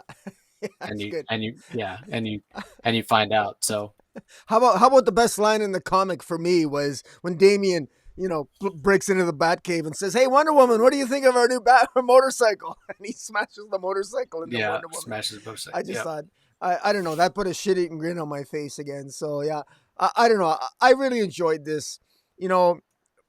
Sometimes, I know there's a lot happening with different plot lines and events, but sometimes this is one comic where we know it's in its own universe, and I can relax my brain. I don't need to worry about continuity. If something doesn't line up, it doesn't matter. It's in its own universe. It's in its own world. People can die. Different characters can do things a little different. And I just have so much fun with this issue. So that's what I love about this. And I'm really glad that DC approved this. And I think that we need this. And I don't know about you, but we review so many comics. I kind of like, because we review so much DC, I kind of like the fact that there's one DC comic at least that is really its own world, where they can kind of do and have a little bit of fun and go nuts once in a while. And that's what this is for me. So it's almost therapeutic to me. So I enjoy it. Yeah, definitely continuity light. Because correct me if I'm wrong, but wasn't the yellow weakness removed from the Green Lantern rings? That's When the right. parallax Yeah, that's right. And entity was, that's yeah. And there's like So yellow. that yeah. Yeah. I just took it with a grain of salt and said, okay, different universe. Maybe in this universe that didn't happen. So That's exactly right. So yeah, we got to yeah, cut it some slack. So yeah. yeah, exactly. All right. Well, let's move on. You know what? I just realized we didn't talk in the Action Comics, maybe with our disagreement. We didn't talk about the Martian Manhunter backup, which you haven't been enjoying, and I have been. Okay. And I'll just say I did enjoy it, and you probably didn't. Okay, well, we can go back to the Action Comics backup here. Just give me some. Yeah, I just realized. It, I go ahead. I've been enjoying it. I think that I do feel like this whole Vulture um, collective or whatever it's called, it feels so much like Court of Owls, looks like Court of Owls. I'm not aware of it, but being some sort of legacy villain for Martian Manhunter, but the way they're referenced in the story makes it seem like that's the case. But regardless, I do like how they're bringing in a legacy feel for Martian Manhunter, because he's the character that's been around in the Justice League, that's been around the longest, who is probably the least well known and doesn't get the credit for being like a founding member of the Justice League, and so often he's forgotten. So I appreciate that writer Sean Aldridge is trying to bring in this legacy feel for John Jones. I think the art by Adriana Mello is fantastic. The colors by Hi-Fi are great. Dave Sharp does the letters. So I'm really enjoying this. Again, I know you you probably feel the exact opposite of me. I mean, I at least this feels like a Martian Manhunter story as opposed to the main, which doesn't feel like a Superman story for me anyway. So yeah, I'm really digging it. Well, I don't disagree with you. We're not going to argue as we wouldn't argue much on this one. I will say this, that I do think that one of the reasons why Martian Manhunter's never been a character that's resonated a lot with me is that he doesn't have a connection to he doesn't really seem to have a connection to any other character on Earth. Any other character. He's everything about Martian Manhunter is unique unto his own.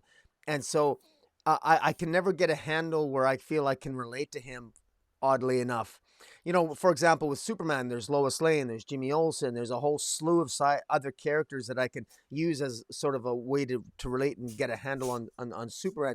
Martian Manhunter always seems to be sort of a loner, and he's afraid of fire, and he's always about his angst and his issues. But what I like about this is that if it is establishing more of a mythology for him, that is a better thing. I mean, the fact that if we are getting into, like, if there is sort of going to be like I don't know if it's a Court of Owls thing or some sort of legacy with him, they need to establish with Martian Manhunter some sort of long-term history with Earth that goes beyond simply Mars, but a connection to Earth. And maybe that's what this is. But the bottom line is, I'm not giving this backup as much attention as it deserves, and I apologize. Adriana Mello, her art's fantastic. I do generally like her when she draws her own style, not when she tries to copy Joelle Jones like she did in Wonder Girl a few times or whatever it was.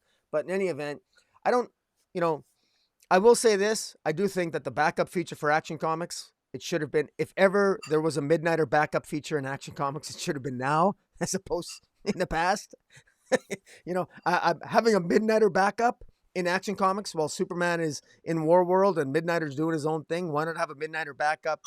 Midnighter as the backup because he's on another part of War World. But that's just me, being maybe critical of editorial. But in any event, I'm not. I'm sorry, but I'm so into the Superman hype, the hype train on War World, that I'm enjoying. This Martian Manhunter thing is just like passing me by, and I hate to say it, but it's true. I'm just not like I read this. I get to the end of Superman, and this is like an afterthought to me, and I hate to say that, but that's just the way it is. But so be it. All right. Well, moving on. Detective Comics number 1054. This is continuing the weekly The Tower storyline. We're up to part 8. Mariko Tamaki is the writer. Max Raynor does the art. Luis Guerrero on colors. Ariana Mayer on letters. I'll talk about the art first. Man, the Max Raynor art. It's been a little inconsistent. Like this one feels very on par with the first issue that he did. Not to say the art is bad. It just doesn't feel. It's a very different style than the Yvonne Reese art that we had on the first, whatever, six issues. But then the second issue that Max Raynor did so that would be last issue, it felt like he was moving more in the direction of having his art look more like Yvonne Reese's art. And now this is a step back again. So, um, you know, like Max Raynor, just draw like you draw like yourself, and that's fine. But I don't know, maybe I'm reading more into it than is actually there. But this one is background light again, like the first issue he did. So I'm not sure. Not sure what's going on. Maybe he had more time in the second issue he drew, which allowed him to be a little more detailed. This one he was more rushed. I don't know, but it is something that I noticed. But the colors are spot on, and the art is good. And the transitions, the storytelling, and all that are great from panel to panel. It's just something that I noticed in terms of detail. As far as the story goes, yeah, man, I'm digging the story. I really love it. The Nightwing Psycho Pirate scenes here are especially enjoyable, as is seeing the Penguin biting into the back of a raw fish. Although there's no backbone on that fish there. There's no, like, really, he bit through the bone, like the bones of it too. That's not sure that's how it works, but in any event, yeah, this is a lot of fun. Dr. Ware's in a crap ton of trouble. And yeah, it's leading to what we saw in that first issue. So the only nitpick I have in the story is one that we, have mentioned several times. Was it really necessary to start that first issue by kind of giving away the big climax of Dr. Ware being dead and everything going to hell inside the tower? Would this story not have been better served if we didn't know that was coming? So yeah, I am really enjoying this though. What do you think? Yeah, I thought that things are really coming ahead per Tobias Ware. He's not really a doctor, so when we say Dr. Ware, we're being facetious because he's not really a doctor. He's a con artist. He's a master con artist. Con artist. If I was at a difficult time, a lifelong affliction, I can't say con artist. I grew up not being able to say my R's and try to say con artist. It's when you can't say your R's, it's difficult. In any event, he's not really a doctor, but per Tobias Ware, at least he did one thing right. When he was a young boy, he befriended a young boy by the name of Roger Hayden, who would grow up to be Psycho Pirate. Now, Psycho Pirate comes off dealing with Darkseid, and he uses Psycho Pirate to control the inmates of Arkham Asylum. And so what we've discovered through Marika Tamaki's, I think, very well-written epic so far, is that he's using Psycho Pirate to control the inmates, to control the patients of Arkham Tower. But the one thing that the one advantage that Roger Hayden had is that there was a limited number of patients. There's only so many people that he needed to control. And Tobias Ware, Dr. Ware, could feed Roger Hayden, could feed Psycho Pirate like high caffeine drinks and drugs to keep him awake long enough during the day to have control over the patients, to give the illusion that the patients were being cured. And in the meantime, the whole idea was to trick Dr. Meridian Chase in order to convince Mayor Nakano of giving him $6 million worth of funding. And we are now on day 24. And we know from the very first issue of this story that day 24 is when everything hits the fan. We know when this is the day that everything goes wrong. And it's in this issue, Detective Comics 1054. This is day 24, so we're waiting. So those of us who've been reading from the beginning, we know right from the beginning that this is the issue. Maybe where things start to go really wrong. And we know what happens. Everything comes to a head because Tobias Ware, he's pissed off the Party Crashers, which are the drug trafficking gang of Gotham, that he's been feeding them this drug called Numb. And of course, he owes the Penguin a lot of money. And the Penguin has been financing him. And the whole idea is that Tobias needs to complete this massive con through the help of the Psycho Pirate so he can get the $6 million from Mayor Nakano, the funding, so he can pay off the Penguin, deal with his drug problems with the Party Crashers, and then take off and and be successful. Bear in mind that Tobias Ware, he's every single con he's ever pulled off, he's always been successful. He's never had an unsuccessful con yet. That's what we've been told in previous issues.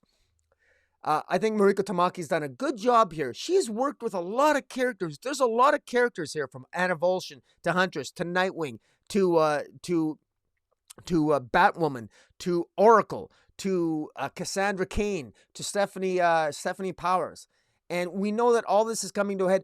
Marika Tamaki's done a good job of weaving all these characters in. This feels like a story that I love. I actually like the fact that this is week to week. I don't know about you, Jace, but the fact that I'm every week I'm reading the next chapter, I haven't forgotten, which is weird for me because I always joke about the fact that I have a bad memory, but I still remember the previous issue because it's only a week since I read the last one.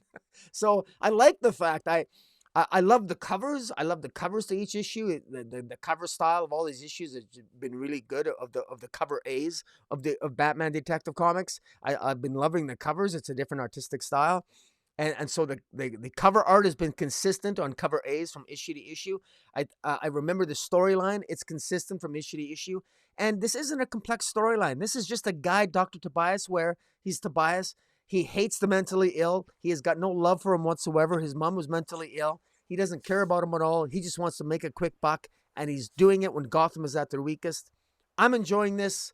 I really enjoy the fact that Nightwing in this issue overcomes Psycho Pirate's mental manipulations, primarily because Psycho Pirate is overwhelmed because the party crashers crash into Arkham Tower because they're pissed off with Tobias. They want to get even with Tobias because they're tired of waiting for their stash for their drug haul, and they break in. They stab one of the people while Tobias is given a press conference. Unfortunately, that coincides with Psycho Pirate losing control of the masses because there's too many people for him to control. So it all falls apart and everything builds to a head, and everything that could go wrong does go wrong.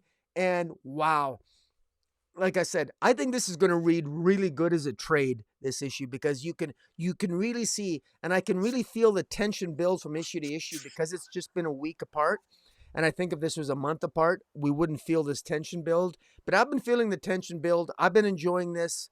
And even though Batman is nowhere to be seen, I'm not missing Batman. And that's the highest compliment that I can give to Marika Tamaki. I'm enjoying the Batman family being front and center at this. I'm really enjoying it. My favorite character is the Huntress. I think she's kick-ass. And I'm enjoying it. What do you think? Yeah, I think it'll be 2 trades. It is slated to be 12 issues, 3 months. So this is part 8. We have 4 more to go. I think you said Stephanie Powers. I think you meant Stephanie Brown. Spoiler. Oh, I apologize, Stephanie Brown. Yeah. Yes. Yeah, Stephanie Powers. I think that's an actress. Stephanie. I don't know. But yeah, I agree. This is the most we've seen Chase Meridian. Outside of the Val Kilmer Batman movie. So I wonder if she'll hang around after this. I would be all for her hanging around and being a supporting member of the Batman family and heading up Alfred Pennyworth Tower after, I'll use quotations, Dr. Ware, is off the table here. So yeah, fantastic stuff. And there is a backup, House of Gotham, Chapter 8, Matthew Rosenberg is the writer. Fernando Blanco does art. Jordi Belair on colors. Rob Lee on letters. How interesting. We finally get some context for the story in terms of when is this going down? When is this taking place? We see a wheelchair-bound Bruce Wayne after his back has been broken. He's all bandaged up and in a lot of pain. And then we see circa 1994, yeah. John Paul Valley Azrael in the Batman kind of robotic armor costume, with Tim Drake as his Robin. And if you've read that stuff back in the day, it's not particularly good, but it's certainly iconic, that cover of Bane breaking Batman's back. But yeah, John Paul Valley, he went like Punisher mode. He went overzealous, as zealots often do. That's where the term comes from. And this kid is Bruce Wayne had sent Tim Drake out there to rescue this kid. He knew the kid didn't belong in Arkham Asylum. He knew the kid needed help, and Tim Drake's out there trying to to help him and bring him in. And John Palvalli's like, it's just a kid, and he's firing bat darts at him, and he falls off a bridge and may even be dead for all we know. He's probably not dead in terms of the story, but really interesting to have this story in this context. It brings the whole story. It gives it a different tone and a different feel, and I'm more intrigued than ever to find out where this is going and who this kid is. So, what are your thoughts? Yeah, I don't know who this kid is. You and I speculated earlier that is this Nero? But I'm thinking like that seems almost too obvious because this kid has red hair and Nero has red hair. So is it Nero? I think that's too obvious, and so I think this kid is somebody different.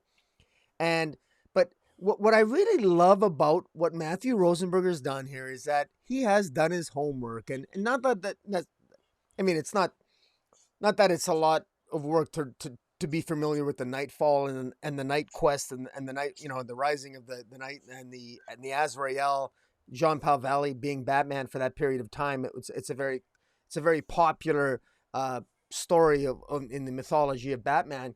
But I like the fact that it incorporates the origin of this young kid, and I like the fact that this kid might end up being a villain, a new legacy villain, because we've got a lot of new legacy heroes in the DC universe, and so it makes sense we should start seeing more new legacy villains. In other words, what's all these heroes that have Superman's had a career, Batman's had this long and distinguished career of ups and downs. Surely we've had some villains that have arisen because of their adventures, and this is one kid that you got to wonder, who is this kid? Who is this kid? And because his name, it's never been mentioned. We don't know who this kid is. We're in chapter 8 of House of Gotham. We don't know the name of this kid. Am I right on that? I don't think we know the name of this kid or any. Somehow Matthew Rosenberg has created a story here where we're sort of captivated by who is this kid? Why is he seems to be screwed up, and yet he seems, just when he's about to be rescued by Robin and maybe healed from his mental anguish or mental illness or whatever he's going through, his mental trauma, always something else seems to happen to him, and everything that happens to him seems to be related to Batman. So you can kind of see it's just like typical Gotham, right? I mean, whatever happens in Gotham, if something bad happens to you, you're going to end up blaming Batman and being the next Batman Rogues member. But in any event, it's captivating, and it's a little bit comical at this point. But Matthew Rosenberg's done a good job here. I'm curious as hell as to who the hell this redheaded kid is, and I'm reminded again of that old expression, beat that kid like a redheaded stepchild. I mean, this is what I think of every time I read this. But I mean that in a flattering way, because I am curious as to who in the hell is this kid, and because I tell you, it would be brilliant if they just ended this, and then 2 or 3 months from now, we got a villain shows up with red hair, and boom, that's the revelation. Speculator alert. I think all these back issues, the first issue where this kid shows up, speculator alert, people. I mean, keep an eye on it. Yeah, we'll see. All right, up next, we finally have the identity of Red X revealed, supposedly, sort of. Kind of. Teen Titans Academy number 12 from writer Tim Sheridan. Tom Derenick is the artist. Alex Sinclair on colors. Rob Lee on letters. Like I said at the top of the episode, we know this is ending in a couple of months. It's probably a good thing. It just hasn't been able to find its stride. But what did you think of this issue, Rocky? Dare I ask? Man. Well, first, let's say that, first of all, I think you guessed it along with many others. And I, full disclosure, I didn't guess it because I never really put much thought into it. But it's, Red X is Brick. Who? Brick. Yeah. Red X is Brick. Yeah. Who's Brick? Well, if you don't know who Brick is, you're forgiven, because even though I might have a bad memory, the fact is I've been reading every issue here, and I didn't really care about a character named Brick. In fact, the only clue that you have that this makes sense why this character is called Brick is that his gloves look like they've got like a brick image on them in purple. And in any event, it's revealed in this issue that that Red X. I thought there was 3 people that were Red X. Apparently there was 4. Yeah. It was 4. There was Nightwing, there's Brick, and then there's this other character. So we still don't know who the older Red X is. So it's still misleading. We know that the student Red X is Brick. Okay, so what? So we know that whenever, because in the earlier issues, when there was a crossover between Teen Titans Academy and Suicide Squad, when we had the Red X show up, that was more, we thought it was maybe an artist. I thought it was an error on the artist because he looked older. And then another time Red X would appear and he would look younger. I thought was that an error in the artist, or was that an error? Like, I didn't know. And you can say, well, I'm an ignorant reader, but no, I fault the story for that. And I also fault the characters for that. How in the hell can the characters confuse an adult character in a costume versus a child in a costume? Brick is small, he's a teenager, versus the other Red X who's taller. He's like, this is just this whole thing. I'm so glad. Like, I want to be careful with my words here. I don't wish cancellation on any title, and I know Teen Titans Academy is canceled as of the end of issue 15, but I can't help but wonder if the disjointed narrative of these first 12 issues, this disjointed narrative of this, you had a character that everybody was talking about. People were talking about Red X at Future State. They were talking about it.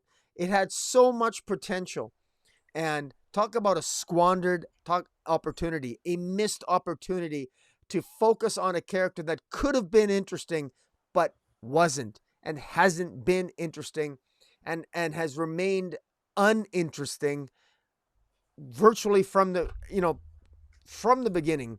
And I'm so disappointed in this. And I, the revelation here that it's Brick, I don't think anybody cares. I don't care. I don't really have much to say about this. I did my best through 11 issues. I was pretty hard on this when we reviewed it last issue. And so I can't work up the necessary, even the issue here where it's revealed that it's Brick. Brick is taller than he was as a student in the early issues. So this is an artistic failure as well. It just straight up is. And I'm not even sure.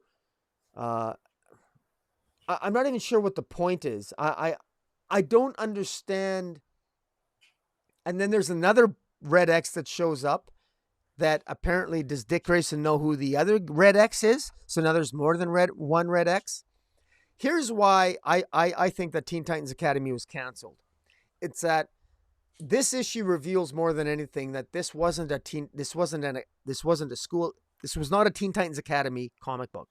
This was a Red X story from beginning to end. And we got a couple of detours where we had a summer holiday where the students went off and had an adventure against Gorilla Grodd, and we had a couple of side issues there that were really, they were actually collateral issues to the main issue of a Red X story. This has been a Red X story. This has been a Red X story that has resulted in the destruction of Teen Titans Academy. And this has not been a story about Teen Titans Academy. So it makes sense that it was canceled. And I hate to say that because I do think a lot of these characters have potential. I'm not writing them off because I do think that there's interesting. I think Stitch has potential. I think the sort of like the Brat Pack has potential. I like Miguel from Dial H for Hero. I think that there's interest there.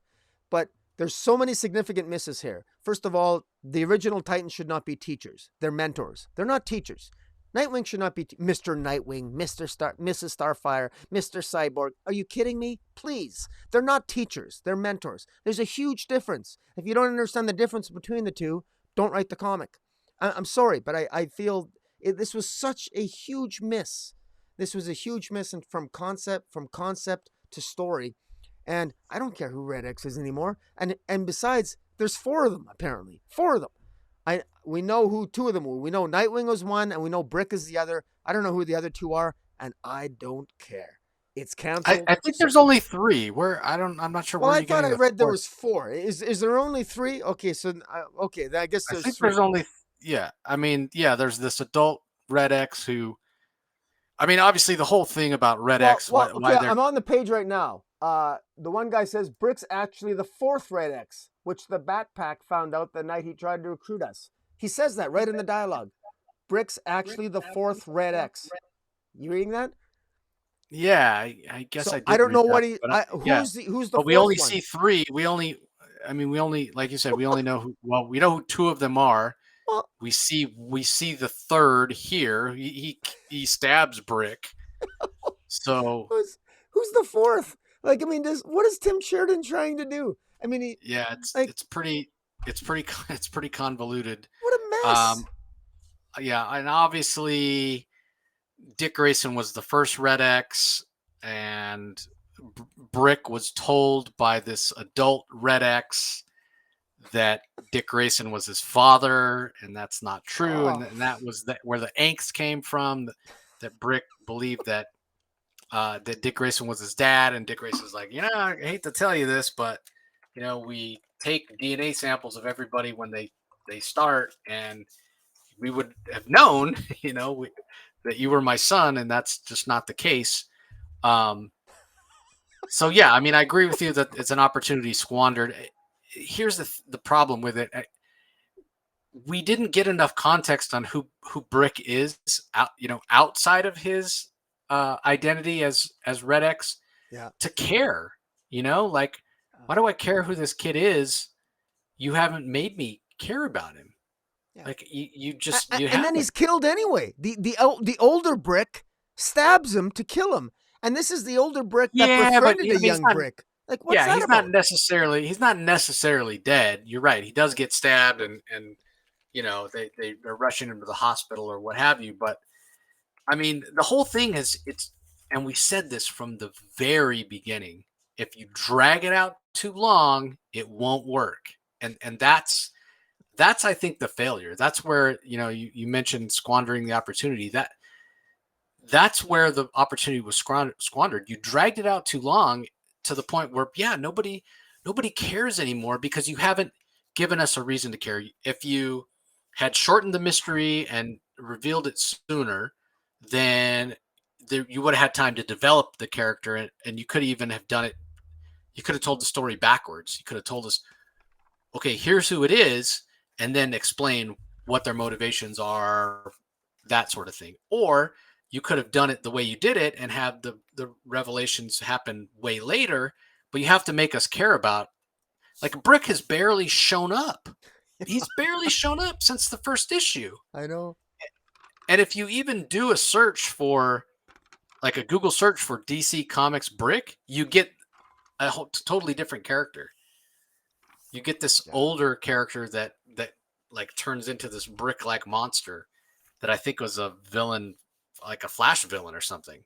It's not even this version of Brick. So yeah, I think the failure is too many ideas, not enough time to flesh them out. I mean, we said that with the Teen Titans Academy Future State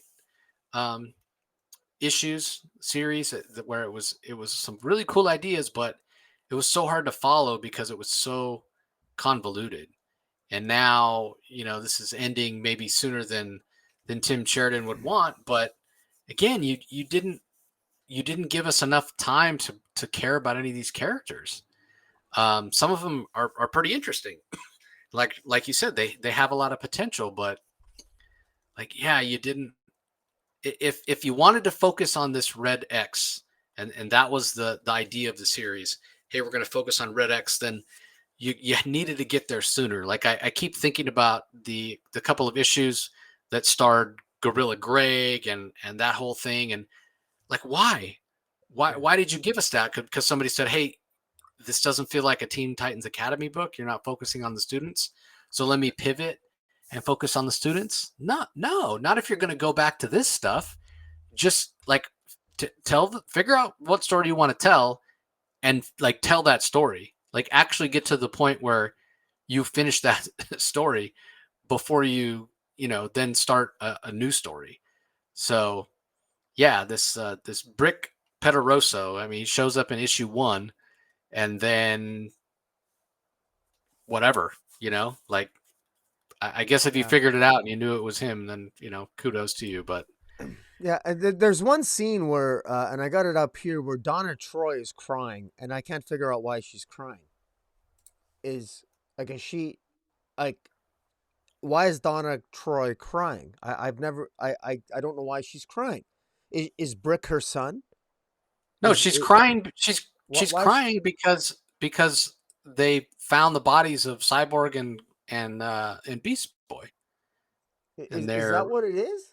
I Okay. mean, that's what I would think. Okay. I just everything about like I don't feel any of the character moments. I don't feel any of the emotion in this issue. I don't feel anything. Everything is empty to me. It's absolutely empty. And it's been this way from the beginning. I haven't felt any of the. I'm not connected to the characters. I don't care about the characters. I don't get it. That nothing made sense to me. I mean, bear in mind, I just want to remind people that if you want to send your kid to Teen Titans Academy, you've got to accept the fact that all the teachers' secret identities are secret. You don't know who they are. You got to call them Mr. Nightwing, Mrs. Starfire, Mrs. Cyborg. And by the way, your children have to submit to a DNA sample whether they want to or not. So call your lawyer about that. I mean, I mean, the whole thing is so ridiculous, and I don't know why anybody. And once again, this issue also ends similarly to how Shazam #4 ended, with Shazam telling people, "Wow, you should definitely propping up Teen Titans Academy. Teen Titans Academy is a good thing."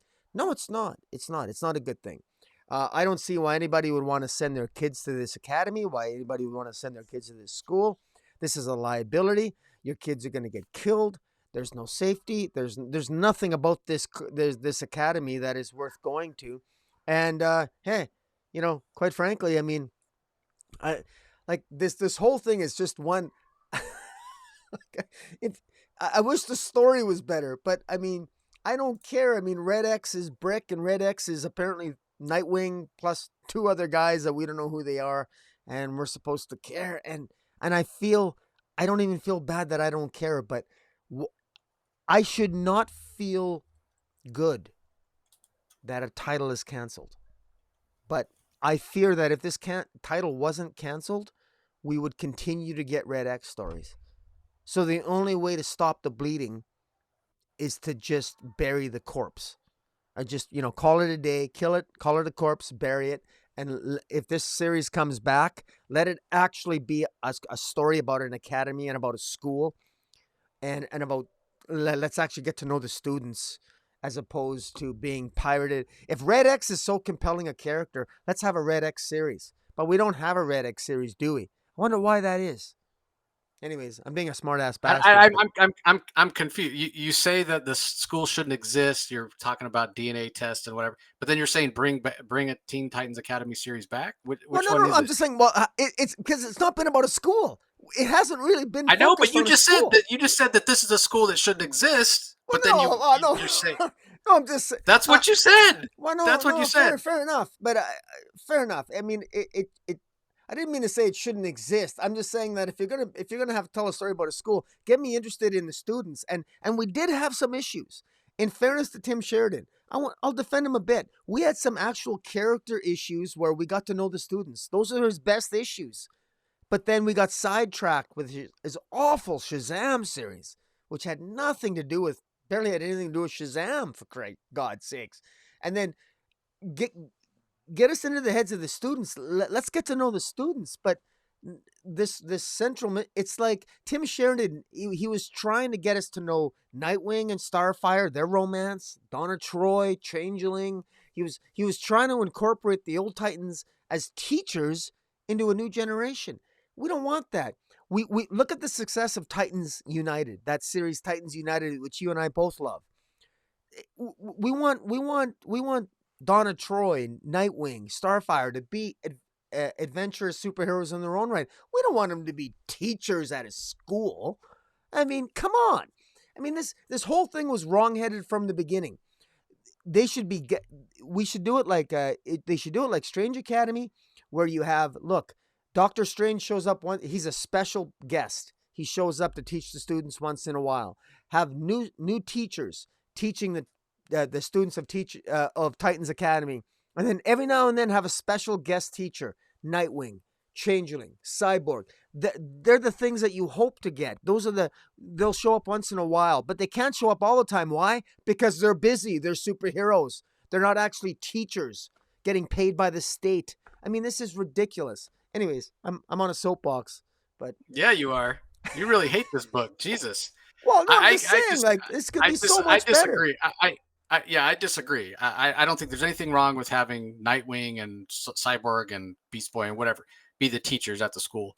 The thing is, we don't need their stories. We don't need them taking up space in the book. They can be there and show up a panel here or there, but yeah, focus it on the students. I need to learn who the students are so that I care about them. So that if you do tell a Red X story down the line, I mean, that would have been the way to do it. Hint at them early on, and then totally take it off. You know, we said if you drag this out too long, it's going to be terrible. You can, and I'll stand corrected. Like, you can take your time to do the reveal, but don't beat us over the head with the mystery of it. Plant the seed, and then don't even mention it, except maybe a sentence here or there, you know, every other issue. And then you can reveal it a couple years down the line after we get to know these characters, after we get to know these students, and we are invested in them and care. Like, I don't care that Brick got stabbed because I hardly got any of Brick in the series. So yeah, I think the failure of this, in my mind, if there is a failure, is that it's trying to do too many things. There's not enough space to do all the things that he's trying to do. You know, you mentioned the whole thing with Dane in the Shazam series. And then we had the plot line with Billy Batson losing his powers, and we have the love triangle with Starfire and Batgirl, and Barbara Gordon Batgirl, and Nightwing. It's trying to do too many things. There's not enough room. So the problem might be that there wasn't another Teen Titans series where you could do that other stuff, right? If there's another Teen Titans series, I mean, yes, we have Teen Titans United, but that's out of continuity. Give us another Titans series. Just call it Titans, and that's where you put your Nightwing and your Starfire and tell all their stories, you know, tell the love triangle, whatever else you want to tell. And in the pages of Teen Titans Academy, it should be focused just on these kids. And maybe the other mistake might have been, why did you give us such a huge cast of kids? Give us, like, yeah, obviously the school's going to have more than 4 or 5 kids, but just focus on 4 or 5 of them, at least for the first year or so we really get to know those 4 or 5 kids, and we can care about them, and then you move on. I mean, we had Gotham Academy, right? How many issues did that go, do you know? By Carl I think it went, was it 23 issues? I actually have I got the whole series, but admittedly it never sold all that well, but it was but I never but it was focused on the kids. Exactly. And I never, and in fairness, maybe this even, for all I know, maybe this Teen Titans Academy, because it's Teen Titans, maybe it even sold better. I don't know. But, you know, but I never had a complaint about really the narrative like I did, like the disjointed narrative, like I think exists with Teen Titans Academy here. You know, because it wasn't Teen Titans Academy, like you said. This was, yeah, it should have just been called Red X. It was Red X. That's what the series was. That's really what it was. And you know what? As a Red X story, maybe if he had just focused on the Red X mystery, that would have been so much. It would have been so much more interesting, and people would have. I could have gotten invested behind it, and I would, because in that way, I would not be legitimate in my criticism saying it's too much Red X if it's called a Red X comic, and maybe it would be a new character that we could get behind, and the Red X, the mystery of Red X, a 12-issue mystery of Red X series. Like, I mean, now, and I gotta say, you have no idea how much that took me out of the story and how much that annoyed me. That one comment by the one student whose name, again, I forget because we haven't seen him all that much, saying that there's the 4th Red X, the 4th. I thought I thought there was only 3. Yeah. But you have no idea how much that annoys me. And when there's nothing worse that I've got no problem. Like, you've corrected me at times when I massively screw up. And if I screw up, hey man, I screwed up. I misread something. So be it. But I don't like being made a fool of as a reader, or I feel like if, when I feel like I've missed something and I've read it as much as I have, and I try to defend this because I'm a DC lover and I want to defend DC, and I try as I might, I can't defend this series. This has just been a convoluted mess. I want to get behind this, but I can't. I don't want Red X moving forward. To me, to me, it's a house of cards. When you have a weak foundation, it's hard to build on that because you're always looking to rebuild the foundation. And when you're constantly rebuilding the foundation, people get tired of it. And in order to rebuild Red X, people are going to have to redo this origin. There's going to have to be a new writer in the future that comes forward that redoes this. Yeah, right. or they just, I think, I wouldn't necessarily say they have to start over or rebuild it, but I guarantee you, like, if we sat down, had some drinks with Tim Sheridan, and he explained what he was doing to us, I bet we'd love it. Again, I go back to the thing is, I think his ideas are too big for the space. He comes from animation. It's easier to tell stories when you're doing live action or you're doing animation where fair enough. It's not just a static image of for 20 pages. It's easier, and I think his ideas were just too big. So maybe you point the finger at that, or hey, editorial should have taken a little bit of a stronger hand and go, yeah, you just don't have enough space to do all this stuff.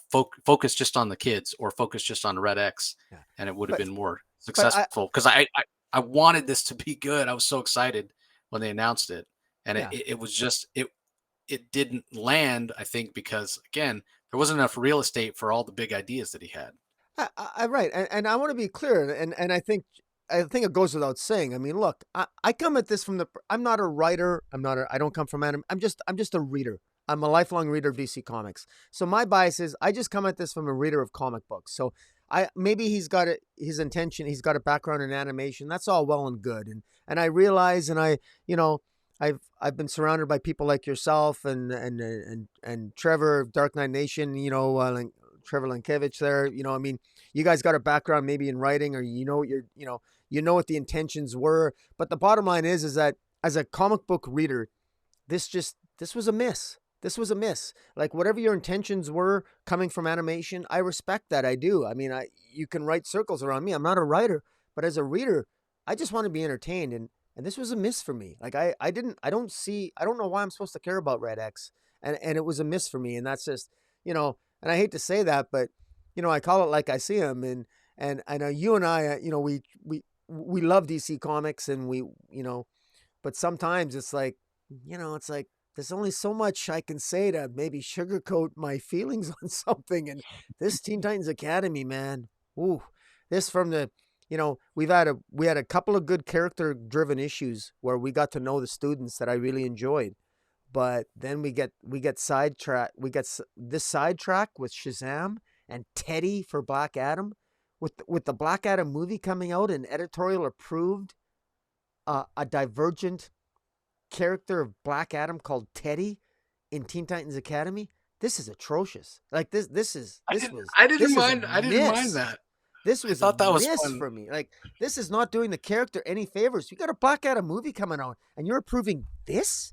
Like, this is a huge miss. When instead of this, we got a Black Adam movie coming out, and you're allowing a divergent. I didn't think there was anything wrong with. I thought that was fun. First of all, so it might not have landed for you, but it didn't bother me at all.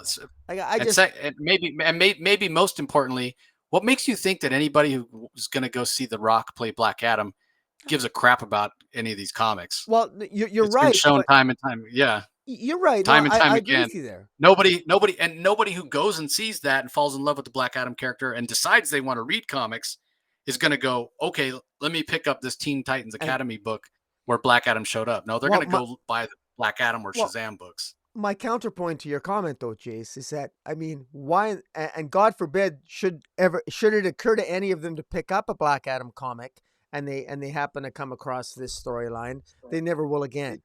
because I mean, and this is part of my, and this is a topic for another day, but it just seems to me that maybe a little bit of synchronicity between the movies and the comic books in terms of consistency of characterization might be something that they might want to think about. But again, that's a topic for another day. But Marvel doesn't even do I'm that. venting. I'm sorry. Yeah, Marvel doesn't even do that. They don't care. Disney Yeah. doesn't care. Warner Brothers doesn't care. Fair enough. AT&T doesn't care. It's never going to happen. Mhm. And that's not to say that there won't be a Black Adam series coming that will be much more similar to what you see on the big screen when it comes closer to the date. I don't think they were thinking at all about the Black Adam movie when Tim Sheridan pitched his idea for this. And again, I thought that was one of the more fun aspects of it. The Shazam. I enjoyed the Shazam 4 issue. I enjoyed this Shazam. And I thought actually that I'll tell you, I enjoyed that version of Black Adam, the Teddy version, as you call it. Yeah. I enjoyed that version of Black Adam more than the Black Adam that's I got from what Brian Tim Michael Sheridan Bendis. calls him, is Teddy. That's his name, Teddy. The young Black Adam. And I'm Teddy. fine. I think it's funny. And I enjoy it more than the version of Black Adam we got from Brian Michael Bendis in Justice League. So I don't think there's anything wrong with it. No. Fair enough. All right, let's move on. We've talked more than enough about Teen Titans Academy for a book that Rocky can't stand. All right, so Harley Quinn number 12, Bad Math Part 2, from writer Stephanie Phillips, Riley Rossmo on art, Yvonne Placencia on colors, and world design on letters.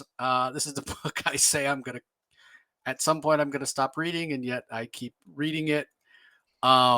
This was a lot of fun.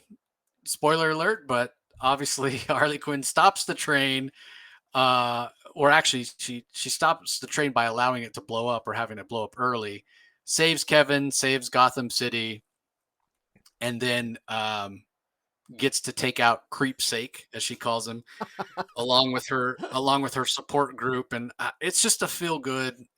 Harley Quinn has really become a feel good story, which, I credit Stephanie Phillips a lot for that, and the Riley Rossmo art, whose art I've been critical of at times because I don't really care for the style, but it's definitely growing on me.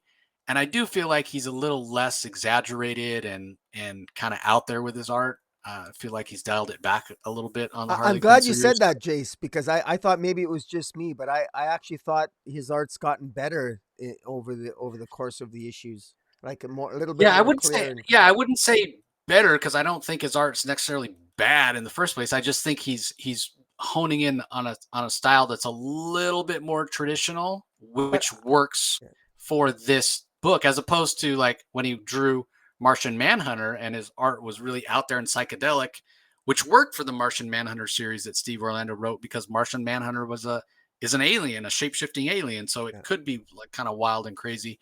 But going back to my point of this being like a feel-good, emotional book that really, in a lot of ways, is kind of channeling the feeling of that support group that Harley Quinn, that Stephanie Phillips has had Harley Quinn hosting in the series.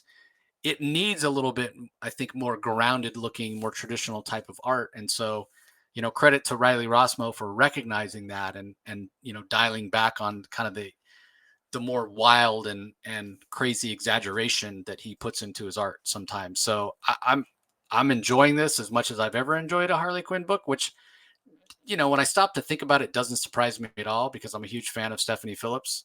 And I think she's a perfect person to write Harley Quinn, because, if you haven't ever listened to any of the interviews we've done with Stephanie when she's come on, I encourage you to go back and listen to those. She's a very diverse and eclectic person in terms of her interests, playing ice hockey, Muay Thai fighter, having taught history and whatnot, writing comics. I mean, she's definitely well-rounded, and in a lot of ways that mirrors Harley. Harley's got her whole zany former supervillain side, now hero, but has, is a very brilliant psychologist, psychiatrist, back in the day, has a gymnastics background and whatnot. So, she's, a lot of people don't think of her that way. They just think of her as this, Joker or sidekick with a Brooklyn accent. And she's so much more than that. And I think Stephanie really brings that out. So yeah, I'm really enjoying this more than I've ever have. This issue made me want to keep reading Harley, whereas that's not hasn't been the case for every issue. While I think they've all been good, again, I go back to the fact that most of the time Harley Quinn, I'm kind of it's too zany, it's too wacky, it's just not for me. But yet, when it's the type of series that lean into her intelligence, like the Joker Harley Criminal Sanity from Cami Garcia, or even in the Sean Gordon Murphy verse, where we had the Harley Quinn White Knight series that Katana Collins wrote. Like those are the versions of Harley that I typically like, where the zaniness is almost completely removed, and it leans into the more cerebral aspect of her. Well, Stephanie's bringing in some humor, which I do enjoy humor in my comics, but she's also bringing in the intelligence, but she's marrying that together with this this very empathetic Harley who really is like heart on her sleeve, trying to help out her fellow former clowns from that were Joker henchmen during the Joker War and whatnot. So yeah, I think this is really good. The art, as I said, great, and it was fun to see Creepsake about to get his comeuppance. I'll say I think this is the first appearance of a new character that apparently we just find out in this issue that has been kind of the one backing Creepsake all along, and her name is The Verdict. So we'll have to wait and see how it all plays out in the final dispensation of Creepsake, as Harley calls him, next issue. But yeah, I guess speculator alert, as Rocky likes to say, if you want to grab the first appearance of The Verdict here. What did you think of the latest issue of Harley? Yeah, yeah. You know what? I don't have much to add, to be honest. I mean, it's I I've noticed, or at least I thought I did, but I always I always find myself questioning my sort of my artistic eye, because I don't pretend to have like a great artistic eye with comics. I have my preferences, but I don't often I don't I always feel that one of my deficiencies as a reviewer is my ability to articulate my what I observe with different artistic styles, and so I respect and I envy people like yourself, Chase, who are have a better ability to articulate the artistic differences of style and tone and line work and all that other stuff. And I'm learning as I go, as I review more comic books. But I've noticed that Riley Rosmo's art has grown on me, and frankly, I actually find that the story. I really appreciate the fact that it's the same artist with Stephanie Phillips as this story is being told, because I think it's really helpful, because especially with Kevin and all the really strange eclectic group of characters. We got a really odd group of oddball characters with Stephanie Phillips here. A very, very oddball group of characters. And it would not work, dare I say, I don't think it would work if we suddenly got an artistic change in the middle of an issue, because these are characters that are so odd looking that if we suddenly, like, I actually wonder, how would Ivan Reese draw Kevin? How would Ivan Reese draw these other eclectic characters? Because Riley Rosmo has such a stylistic approach to his art that it actually makes me wonder what they're going to look like if we ever see them drawn by another artist. It's going to be very interesting to see. But in any event, I think it enhances the narrative. And I think what I fear has happened, maybe, that because you hear all these things about DC sales and what have you, I do think that, especially with the Verdict here, this revelation, I think this Verdict here has a lot of potential as a character, as being an arch nemesis for Harley Quinn moving forward. And I really hope she sticks, because I think she's an interesting looking character. She's drawn by Riley Rosmo. And I don't mean that in a derogatory way. But Riley Rosmo, when you think about it, he's got a very exaggerated, sort of very stylistic way of drawing characters. So when you take can you imagine a Mikel Janin drawing The Verdict, or drawing the character of Kevin, or drawing? It's interesting to see how a different style would look. That's what sort of fascinates me about this. And the other thing is, I like the story. I like the story here. I think it's clear to me that Stephanie Phillips she's got a direction where she wanted to take these characters. I like her focus with Harley, about Harley taking a more of a psychological element. What her approach to Harley Quinn, where it really has stood out for me, is how she's incorporated Harley Quinn, Dr. Harleen Quinzel's psychological approach to people. You see that expressed through her interpretation and her iteration of Harley Quinn, and I like that. We've seen that from the beginning, even though this title was sort of pirated and almost hijacked by the Fear State storyline that she was sort of forced to sort of shoehorn her storyline into. I think she did a reasonably good job of that. And I think that in the long run, I think that these characters that she's introduced, again, speculator alert, guys, speculator alert. These are characters that I think are going to become more famous in the future, and everyone's going to be pointing back to their first appearances because Stephanie Phillips introduced them and got people, lighted the fire of the potential that these characters had. So, again, kudos to Stephanie Phillips, because I think that, this is one of those slow burns, that the appreciation of these characters might not happen now as these characters are coming to the forefront now, but we're gonna see it pay dividends moving into the future. Yeah, I'm particularly fond of Anne, big, Yeah. giant, broad-shouldered woman who's kicking butt. She's my favorite. Yeah. Okay, this potentially could be a big book in terms of consequences for the DC universe. It's Robin number 11. Joshua Williams is the writer, Gleb Melnikov on art, Luis Guerrero on colors, and Troy Petrie on letters. What'd you think, Rock? Oh man, so much happened in this issue. Wow.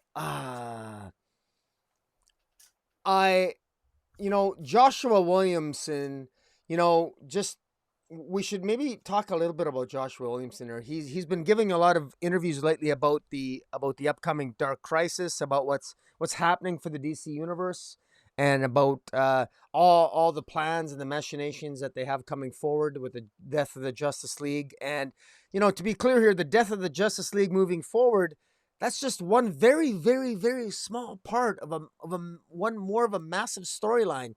And the events taking place in Robin and Deathstroke Incorporated, also written by Joshua Williamson, that we're going to be reviewing this week. I mean, all this is sort of, it's leading to a head, and there's a lot happening here in the pages of Robin, and I want to say this for those people who love Green Arrow, who love don't just love Green Arrow, but love love Lady Shiva, who love all the great fighters. Because what I love about this issue, Lady Shiva shows up. Connor Hawk.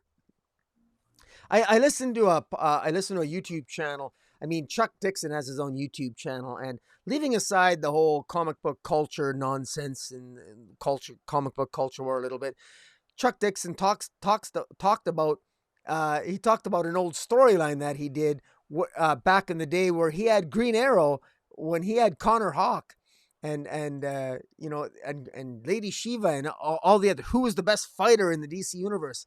Lady Shiva shows up here, and what I really love about this issue is that we actually get, we get everything. Everything sort of comes to a head. We get Ra's al Ghul show is in this issue from last issue. Lady Talia shows up.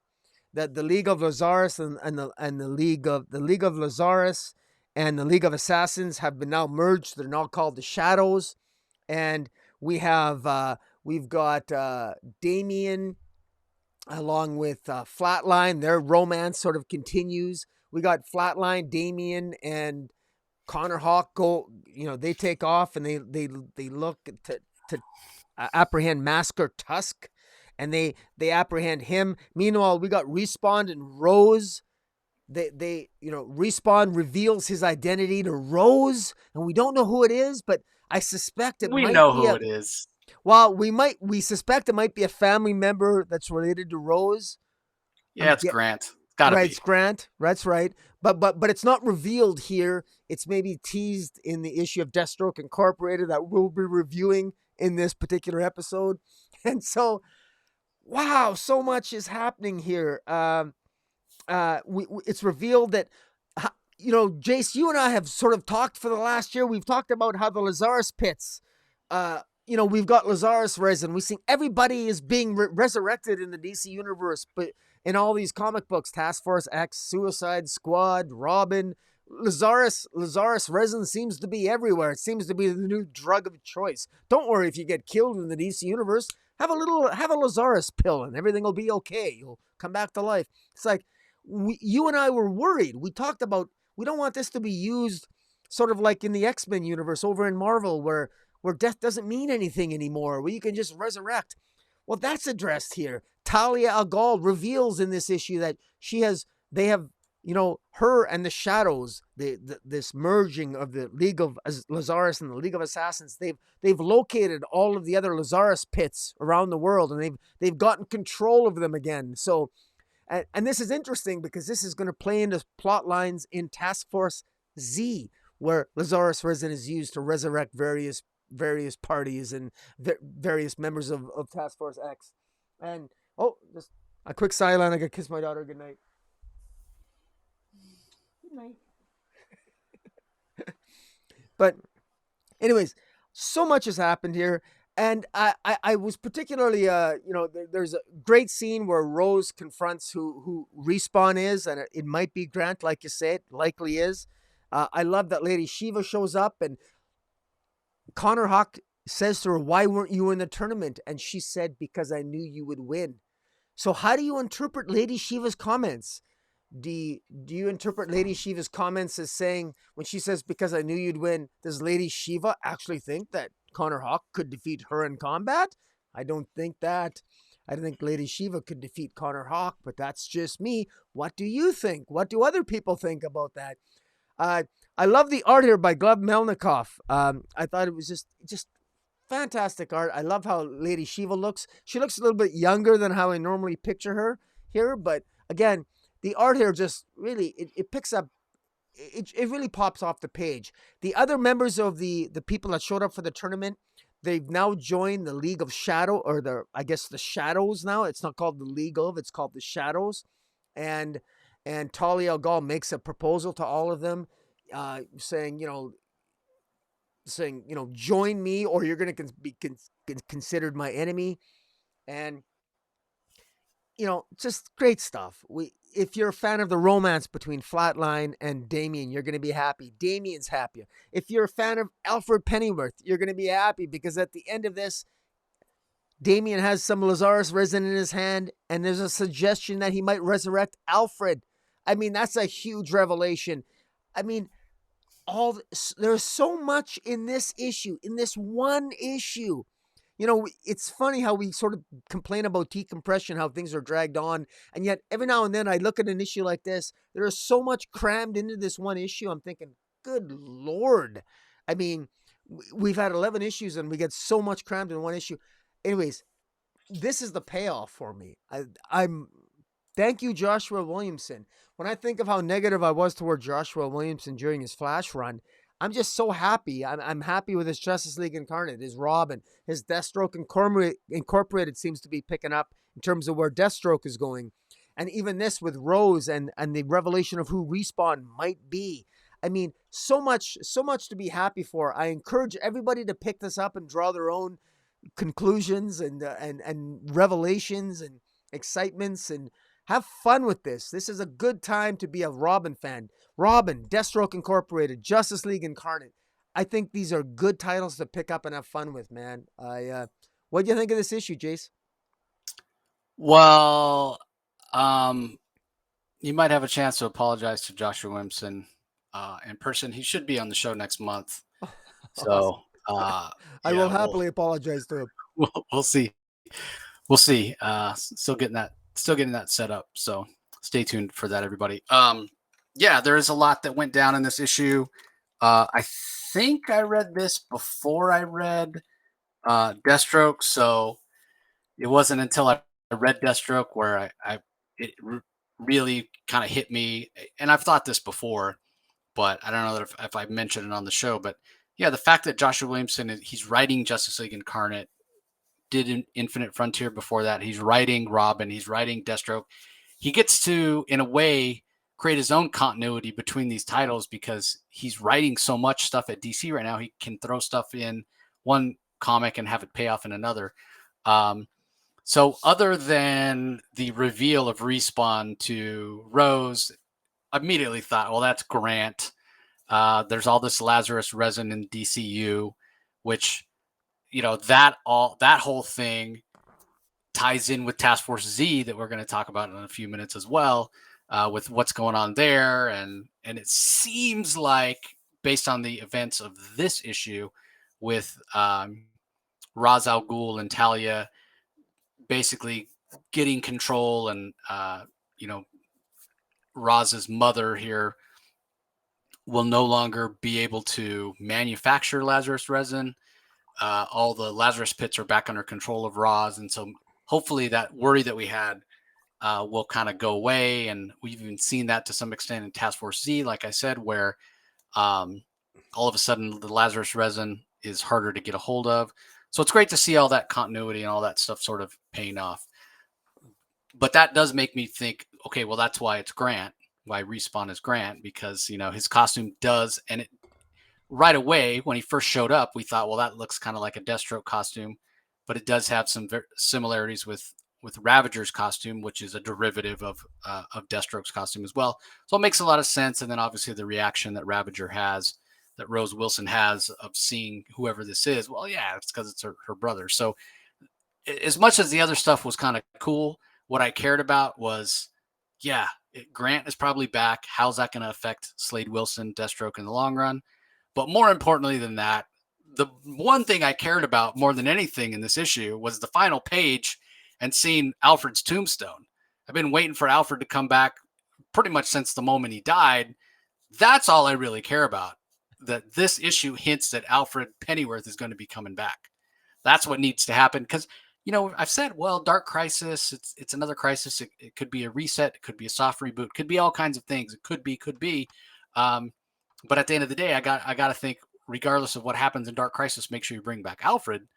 We might have it happen even before Dark Crisis gets here, which will be really interesting, right? Like, Alfred comes back and Bruce is dead. That could be something interesting. There could be some interesting stories to tell from that perspective as well. The art from Gleb Melnikov, I echo your sentiments. It's fantastic. He's only gotten better, and not necessarily in terms of line work, although I think his line work has gotten a little tighter since he started. But I think his sense of storytelling has gotten better. He does a lot more close-ups on faces. His kind of those talking head shots, which can be kind of boring at times. And you have to make sure you keep the reader's eye engaged, move the camera around, switch up the angles, whether you're looking up at somebody or looking down or what have you. He's improved on that by leaps and bounds since his early issues, and his early issues were great. So I think he's on the verge of being a star, a name that people will know. All right. Up next, another book where the storyline seems to be coming together. So I'm very curious Rocky's thoughts on this one. It's Aquaman Green Arrow Deep Target number 5 from writer Brandon Thomas. Ronan Cliquet is the artist. Ulysses Areola on colors. Josh Reed on letters. I'll talk about the art first. It's fantastic. It's been fantastic throughout. It's been very consistent, both in terms of line work and color. The last issue sort of ended on a cliffhanger where this general has come to rescue, which seems so strange, right? Because they've been after Aquaman, who's in the body of Green Arrow, and Green Arrow is Aquaman. It's been that Freaky Friday switch up from the start. And so to see him show up, this reptilian general looking guy, to see him show up and rescue, at least offer to rescue Aquaman and Green Arrow, kind of throws you for a loop. And then as Aquaman and Green Arrow are they're why are they in a world where everybody is kind of a half dinosaur, half human hybrid, just like General Anderton? And if it has to do with evolution because things were changed in the past and what have you, then why aren't Green Arrow and Aquaman also half reptilian and half human? So that's all explained in the issue, and the way it's explained actually makes sense. And so I really enjoyed this issue. I love that the story started to come together. If I have any nitpick, and it's a minor one, it's that even though General Anderson doesn't have a choice but to team up with Aquaman and Green Arrow to fix the problems that have happened, and it's a little Jurassic Park when you talk about the catalyst of the problems. The characterization for Anderton, it really flips. It really flips. Like, he's so maniacal and Machiavellian in the first, 4 issues or what have you, and then all of a sudden his side's losing. Scorpius is losing um, his organization that he has dreamt of controlling the world and steering it towards greatness or whatever his crazy ideas are. He's been so focused on that, and like I said, so maniacal. And now, okay, Scorpius has fallen apart, and now he just seems like a kindler, gentler General Anderton, so much so that he almost doesn't seem like the same person. So it's a little bit too much of a heel turn for me. But again, it's a minor nitpick because I'll take it in terms of the story. It's really, the story's really fun. Um, as far as what I was saying about the whole Jurassic thing is, yeah. So once Aquaman and Green Arrow escaped the moon base of Scorpius last issue, Anderton called for the tabula rasa, which means clean slate in Latin. He called for that protocol, which basically was, hey, these guys escaped. They got out of our control. They might be able to stop us from taking over the world, basically. So what tabula rasa is, it's a protocol where all the members of Scorpius go back in time, as far back in time as they can, to predetermined locations that are safe in caves or places that are protected from dinosaurs. And these certain events, these certain times that they go back to are very important. They all have specific orders to undertake so that the future history will unfold in such a way that Scorpius will be in charge in the future. But one of the guys that is in charge of like sending people back to where they're supposed to, he has a little bit of a change of heart. He doesn't think that tabula rasa is a good idea. And so rather than having everybody go back to places that are safe, that materialize in the past, like in the middle of a pack of dinosaurs, or in a place where they're going to fall into a volcano. And so they don't get to do the things that they're supposed to do at the predetermined times they're supposed to do them, which then leads to a timeline where people become like dinosaur human hybrids. And that's the mess that now needs to go back and be cleaned up. So General Anderson's going to team up with Green Arrow and Aquaman, and they're going to go back to a different time and stop Scorpius before they start mucking with the timeline. So it's a little bit of a convoluted story, but time travel stories always are. But it's great art and it's a lot of fun.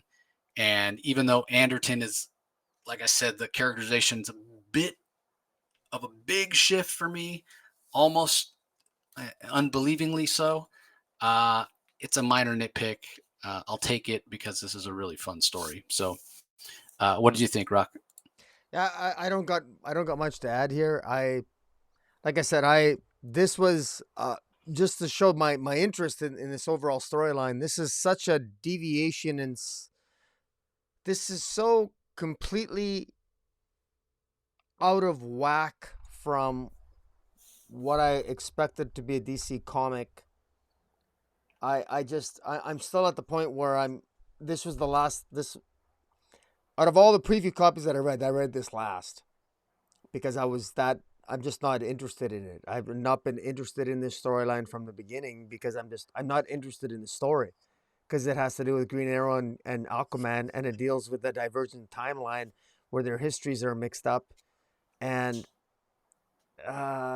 because they're generally not my favorite characters, I'm not that's why. But I agree with you. As a credit to Brandon Thomas, the writer, this is a fun story. This is fun. I'll grant you that. Uh, so I can't disagree with you. I'm not disagreeing with you. So I do recommend that people can read this story and enjoy it. It's fun. Um, it's a little bit you know it seems odd to me, but Silly. it's just so off to me that right now I'm so invested in, because I'm reading all the other DC comics. I'm just not as interested in this story as the rest of them. Yeah. This is No, I better get than, you. yeah, you know what I mean? Like, so, because this Yeah. seems such off the beaten path. So, like, there's nothing connecting this story to Justice League Incarnate, or like the Crisis or the upcoming event. Why does this story exist? I have no idea why this story exists. But is it fun? Sure, it's fun. I mean, it'll read good as a trade, and it's fun and it's adventurous. It's just a really odd choice for a story. Of all the stories they could have told, I suppose this is one of them. But uh, yeah. But I don't really have much to add other than what you said. It's a fun story, and you know kudos to Brandon Thomas to you know taking characters that Arthur. I don't know. It's almost as if, because Connor Hawke is getting a lot of love in Robin, and Jackson Hyde's getting a lot of love in Aquaman the Becoming, so you got to take Arthur Curry and Oliver Queen and put them in their own comic book, and then have this really, really odd, crazy story, time travel story with them in it. Oh, okay. It just, I, I personally, Brandon Thomas is a great enough writer. I would have preferred a story more in the actual mainstream DC universe as opposed to this myself. But it's a good enough story. It's just, this is really, I get a sense that this is really playing it safe. Let's create a story where Well, there's you, nothing at stake. It's divergent. It involves a completely different storyline, a completely different timeline. So do whatever you want, and it's just safe. It's a very safe story. But well, we know that we got the Daniel Warren Johnson Jurassic League, where yeah, it's the sure, Justice League as dinosaurs. So all I can yeah, think is maybe this is leading to that, yeah, which we'll probably be reading that, going, "Why did they do this?" yeah. So I guess we'll have to wait and see. Anyway, let's move on to a book that you will want to talk about because it does tie in, as we said. King Deathstroke. It's Deathstroke Incorporated #6. Joshua Williamson is the writer. Paolo Pantalina is the artist. Romulo Fajardo on colors. Steve Wands on letters. I never thought about how much Howard Porter's current style looks like Paolo Pantalina, but it really does. Maybe Pantalina is not quite as wild and kinetic. Maybe his pencil lines are a little tighter, but he's a great choice if you're gonna have somebody fill in for Howard Porter. And Deathstroke gets his wish. He's king of the villains. He has a great conversation with Black Canary where he explains his motivations. That all makes sense. We finally understand why it's called Deathstroke Incorporated. This guy's going to go around and recruit all the villains.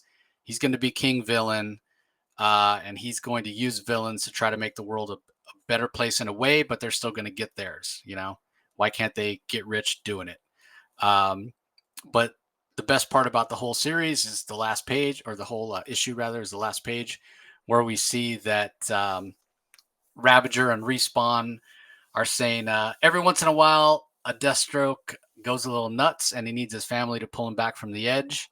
And so again, a hint that Respawn is Grant, and it's going to take Rose Wilson and Grant Wilson to pull Slade Wilson back from the edge. So yeah, so it was a lot of fun. I didn't feel like there was a whole lot of forward momentum in the story, but what we got really worked, and it explained why it's called Deathstroke Incorporated, and it's Slade being Slade. So yeah, we'll see how it plays out from here. What'd you think? Well, I thought I'll be a little bit more critical of it than you. First of all, full compliment. I think this is probably going to be one of the best covers of the week, possibly one of the best covers of the month. Certainly, maybe a contender for top 10 for the year. This is a fantastic cover A.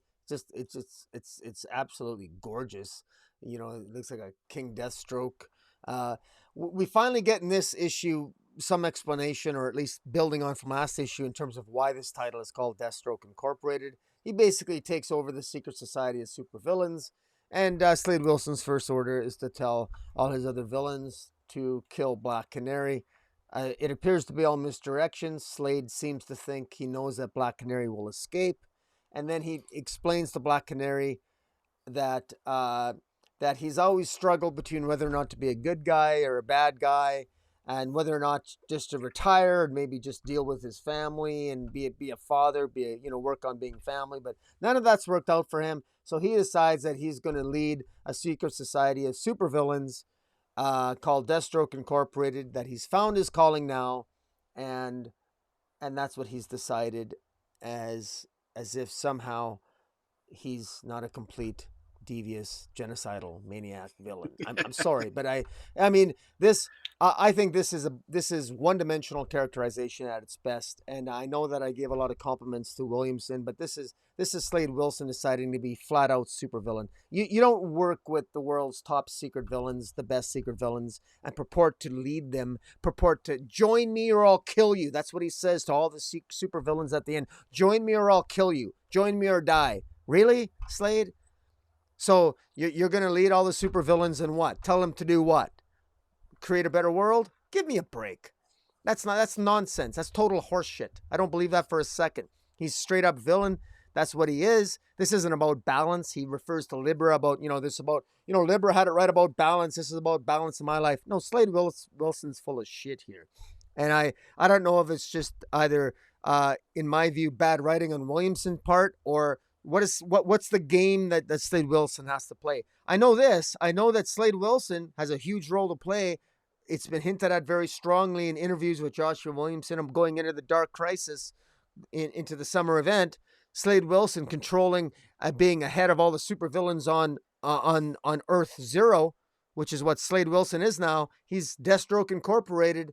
This guy controls it all. He's more powerful, arguably, than Lex Luthor, than everyone else. He's the lead. He heads all the supervillains going in. So I'm sure that's going to be very helpful if he sides with the heroes going against the Great Darkness. So I can see that. But at the same time, I don't see for a second how any supervillain in their right mind would want to side with Deathstroke on this. And what power does Deathstroke have? He controls a bunch of money. He controls the Calculator, and Libra had all this power, had all this access to financial power, and they control the supervillain network on the planet. And now Deathstroke, apparently Slade has access to all of that for reasons which go unexplained. Apparently, if you shoot Calculator in the head, you have access to all his bank accounts. That makes no sense. Apparently, if you kill Libra, if Libra dies, you can. I mean, none of this makes any sense to me. This is very, very forced, very, very convenient. To me, this lacks a significant amount of verisimilitude, but I'm going to buy it. I'm going to buy it because I like the fact that Deathstroke is the leader of all the supervillains. I like Deathstroke as a bad guy, so I'm going to buy it. Don't get me wrong. I'm buying all of it. I choose to accept it. But we got here in a very sloppy fashion, a very convoluted, it's not even convoluted. It's just far too convenient in a very one-dimensional, Calculator controlled everything. Calculator controlled all this. Calculator had all these, I shoot Calculator in the head, just like Deathstroke kills another villain at the end that defies him, shoots him in the head to show he's the alpha male of the supervillains. Okay, we gotta fear Deathstroke. This feels forced. This doesn't feel earned. It really doesn't feel earned to me. I'm sorry, but he doesn't hold a candle to Lex Luthor. He doesn't hold a candle to Darkseid. I'm sorry, he just doesn't. He's been an anti-hero too long and a hero at times for me to suddenly. I don't buy it. Him just coming in, and even his relationship with Black Canary. He's gonna come in. He's gonna try. He's playing both sides of the fence. He lets Black Canary escape. Or he sort of like, he just seems to me to be, everything seems too convenient, too forced here. This doesn't work for me. I don't buy it, but I know that a lot of people are loving this series, and I get it because, Deathstroke is so powerful. He's so cool that all the supervillains now, they're going to like side with him, or they're going to fear that he's going to kill them. I'm sorry. I just don't buy that for a second. And frankly, any supervillain that worries about Deathstroke isn't a supervillain worth investing in. I'm sorry, it just isn't. I'm not buying this for a second. Deathstroke Incorporated, I much prefer the Secret Society of Supervillains under Libra. Made more sense to me. I much prefer the Legion of Doom. That feels has more gravitas to me than this. So this doesn't work for me. This is the one thing that doesn't work for me for a second. That all the supervillains of the DC universe are now going to be headed by Deathstroke. I'm sorry, that really, I've never thought of Deathstroke as being a guy that could do that. I just have never thought of that. He's not been that much of an A-lister to me that I can put him on that pedestal. And he's more of an anti-hero. Deathstroke's allegiances have always been questionable. He's only ever looked out for number one. He's never been a team player. To expect him to lead a group of supervillains, I don't buy it. It's not been earned. I just don't buy it. That's not even in his history. If you look at all the history of his comic books, if you look at all the roles that he's played, he's a guy that will betray anybody for family. He'll betray any hero or villain for family. He's too much of a wild card. I don't see the villains ever buying into loyalty to him, not for a second. But I get it. I'm going to accept it because I want to enjoy moving. I have to buy it because Williamson, unfortunately, has put too many eggs in this basket. So we have to accept it. But it's you have to accept it because that's what's happening, whether you like it or not. Well, no, that's exactly right. So I am, because I don't want to, I get it. But if you're asking me if I buy into it, it doesn't really convince me.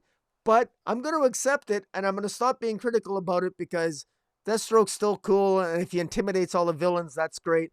But I'd be lying if I said it made a lot of sense to me, but it is what it is. So I'm going to accept it and just move forward and say, okay, and I'll drink to it. So here you go. Yeah, I mean, the reason I think it makes a lot of sense is because Deathstroke, it could be argued, is the most brilliant tactician in the entire DC universe. That's not to say he's the most intelligent, because he's not. But if you're a supervillain and the infrastructure has already been built by the Calculator, who is one of the most brilliant people in the DC universe, the most intelligent. So the infrastructure is already there. People further down the line, but not the relationship, so Chase, not the relationship. But it doesn't. But it doesn't. It doesn't matter. It doesn't matter. It doesn't matter that the relationships aren't there. The infrastructure, if you're a villain, you've already agreed to whatever the Calculator's plans are. Just because Calculator's no longer in charge, that doesn't change the infrastructure and the all the building blocks that have already been put in place.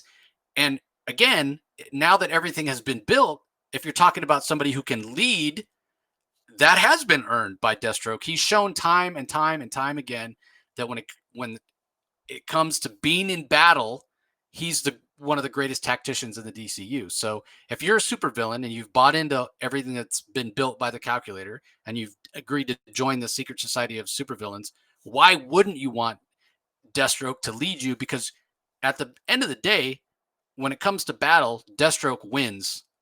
Deathstroke emerges as the winner.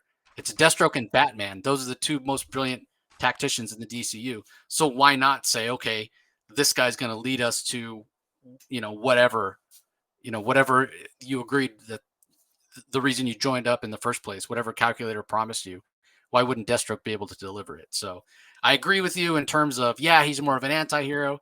And even the way he acted in the first 5 issues of the series didn't really give us any hint that he would all of a sudden heel turn and go villainous and decide to lead them.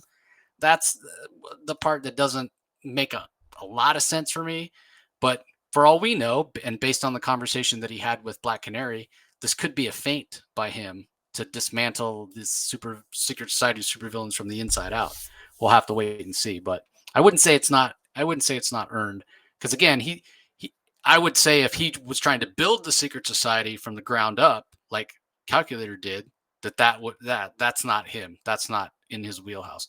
But in terms of leading a group of villains into battle, yeah, why not? He's led groups into battle and is a brilliant tactician, and that's always been the case with Deathstroke. One of the things I will give you is that it would make more sense that Deathstroke is probably better equipped to convince the villains to side with the heroes against the Great Darkness, leading into the Dark Crisis, because the heroes are gonna need all the help they can get once the Justice League dies. And so if Deathstroke, do they really need to be? I mean, when it's like, hey, your entire universe and existence is going to end, does anybody really need to convince you? I don't care if you're a villain or not. Well, I'm You just want to saying that. live. Remember the temptation, though, that the Great Darkness, the Great Darkness did manage to tempt. Manages to control a lot of the major big hitters of the DC universe. So I'm just saying. I'm just trying to Yeah, think there's not a. ahead I don't here. know enough. I'm not going to make any assumptions because I don't know anything about that story yet. So I'm not gonna. I'm not. Well, you know as much You as like I to do. I'm not. You love to speculate about that story stuff, and I hate to speculate about that stuff. I'm not going to make any guesses. I don't speculate about a story until I'm in it. So we'll have to Fair wait and enough. see. All right, on to the next book. It's Task Force Z, issue number 5 from writer Matthew Rosenberg. Eddie Barrows and Eber Ferreira with Matt Santorelli and Jack Aber are the artists. Adriana Lucas on colors, Rob Lee on letters. So sort of similar to DC versus Vampires. This issue's a whole lot of battle between Task Force Z and another version of Task Force X. This one being led by KG Beast, who is under the thumb of Amanda Waller, who, at least in terms of time of continuity, is basically admitting, yeah, I'm out of here. I'm a piece of shit. I don't care. I'm burning everything down and just trying to clean up whatever I can to put myself in the best position possible for Earth 3. Again, I don't know how anyone can think that she's not an out and out villain and deserves to be killed and never be seen again. Just God, I Tell us can't how you stand really her. feel. God, I cannot stand her. She's ridiculous. But I love what Matthew Rosenberg is doing. Poor Jason Todd is in a bad place. Will Two-Face be the one that actually saves the day? That remains to be seen.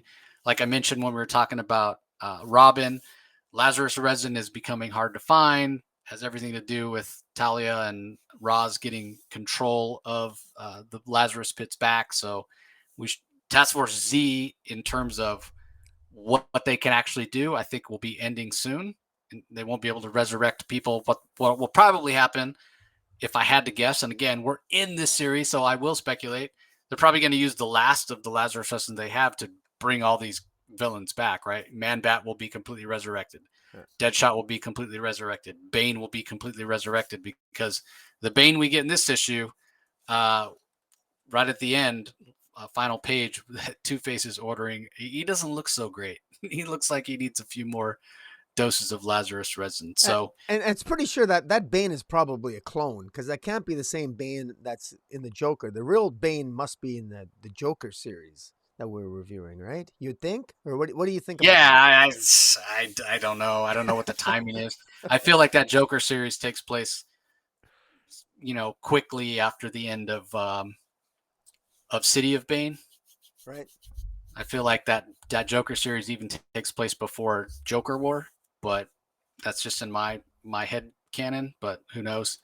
Last thing I'll say about this is the art by Eddie Barrows and Jack Aber is the pencil work is fantastic. There's Absolutely also Eber Ferreira and Matt Santorelli also contribute to the art. Yeah, they do, but those guys are inkers, so I'm thinking that they want probably Eber Ferreira and Matt Santorelli probably inked Eddie Barrows, and Jack Aber probably inked himself. That's my guess. But regardless, whatever any of those four did, they did it very, very well. The art is really awesome in this issue. So, what are your thoughts? This was an adrenaline rush of an issue. I love the character work here. I think that Matthew Rosenberg really shows off his. I'm so impressed with Matthew Rosenberg, because I know that it's funny because over the years, over the last 5, I read and I listen to. I read Marvel titles too, and I know Matthew Rosenberg. He was hit and miss over at Marvel from listening to Marvel Zombies and what have you. But Matthew Rosenberg, I gotta give him some credit here. He's come over to DC and he's done his homework.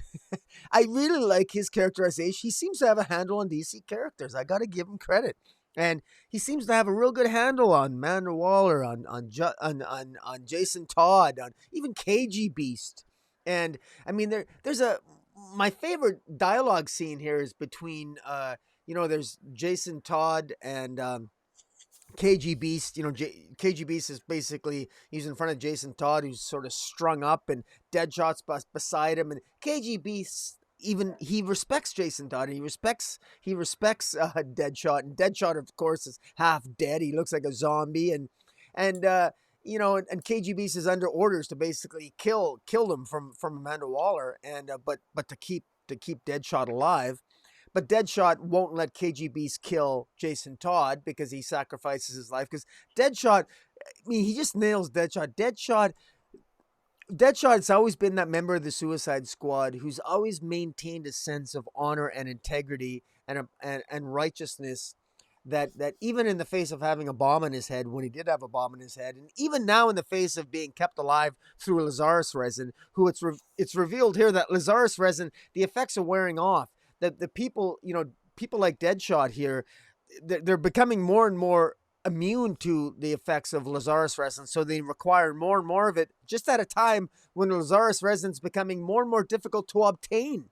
And so this is a major crisis, especially if you're someone like Amanda Waller or Delia and Amelia, who are, sort of like working behind the scenes with the government, trying to get more of this, to try to create more of these teams. I mean, because if you have Lazarus resin, you can literally create an unstoppable team. Every time your soldiers get killed, you give them Lazarus resin, you resurrect them again. So you literally have a permanent team of soldiers to do your bidding, and you can control them because you can keep them addicted to you. So they need you to they need to work for you in order to get more Lazarus resin so they can become alive again, but you can control their level of aliveness by controlling the level of Lazarus resin that you give them.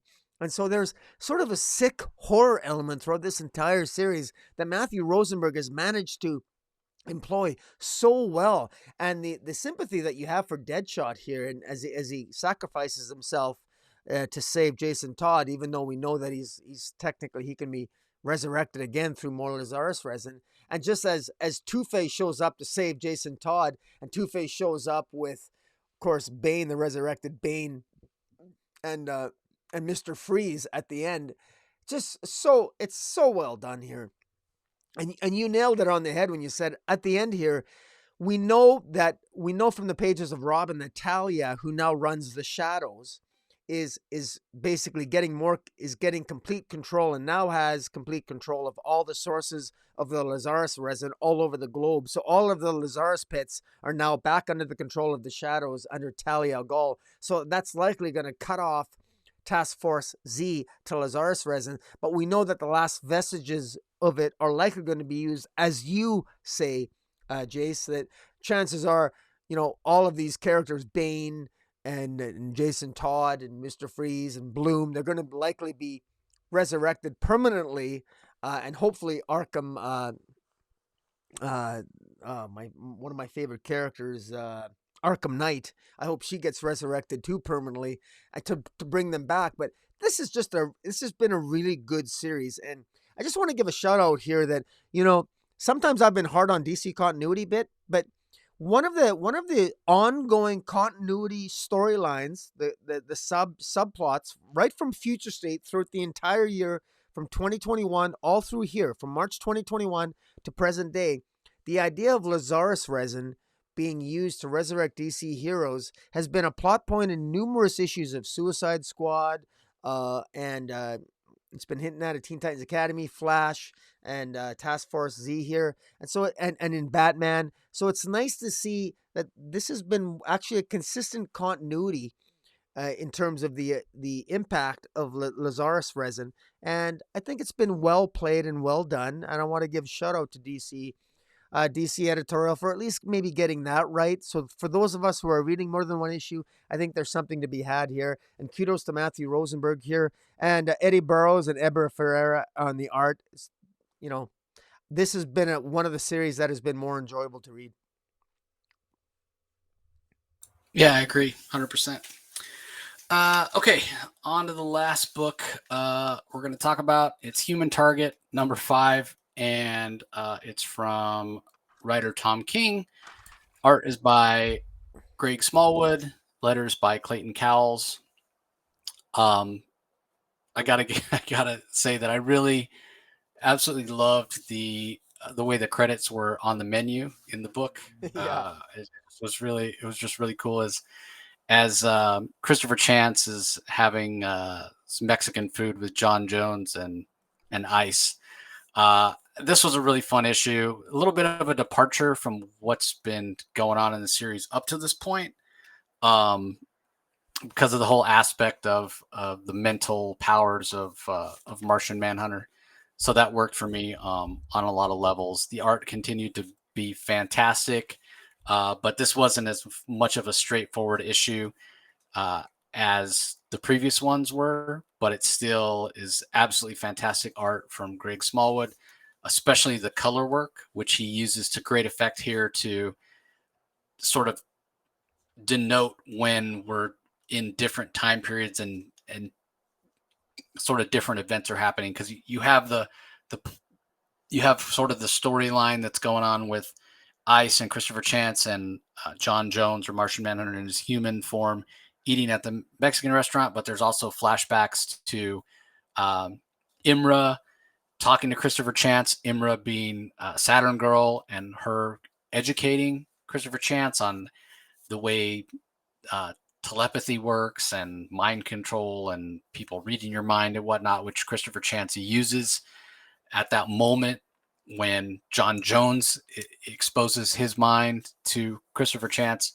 Unbeknownst to John Jones, Christopher Chance is kind of turned the tables and gets a big clue about who might be the one that was trying to poison Lex Luthor, and it makes a lot of sense who it is. It's Fire, who is Ice's best friend, and obviously, if Fire thought that Lex Luthor was behind the death of Ice, even though she's back, Fire would still want revenge. So that makes a lot of sense. But yeah, those different the different colors, especially in terms of the background, is what really helps differentiate these different story threads and help you to understand and what's going on and how to read the book.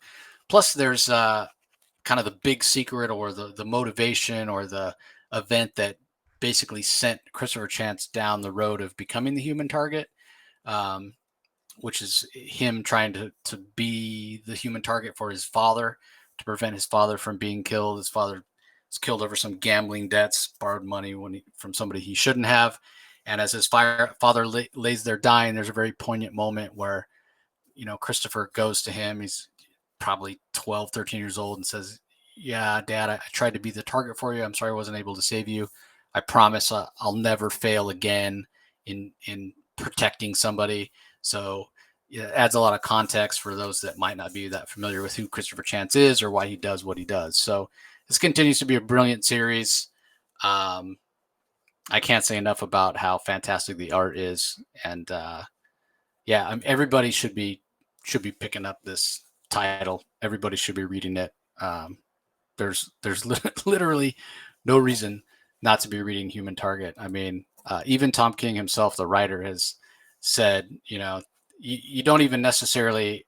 Again, this is Tom King, the writer of the book, saying you don't even need to read it. Like, just pick it up just for the art. And he's basically saying you can disregard my work and just pick it up for the art. So anyway, Rocky's going to tell us what he thinks about it, but real quick, because I'm going to have to run, I will mention a couple of other books that are coming out this week that we didn't talk about. We've got DC Horror presents Soul Plumber #5, Refrigerator Full of Heads #4, Batman the Imposter hardcover is out.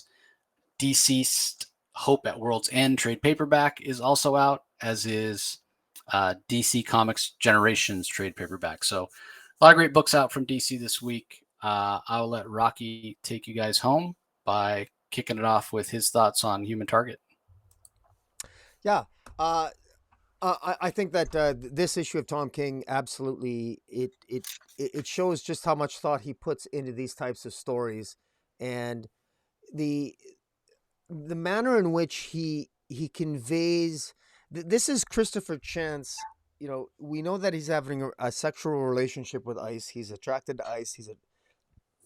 And there's when I first read this issue, going through it, at first I was confused because he's sitting there, he's making love to Ice, And then all of a sudden, it looks like Martian Manhunter. It's like ICE is talking to Martian Manhunter.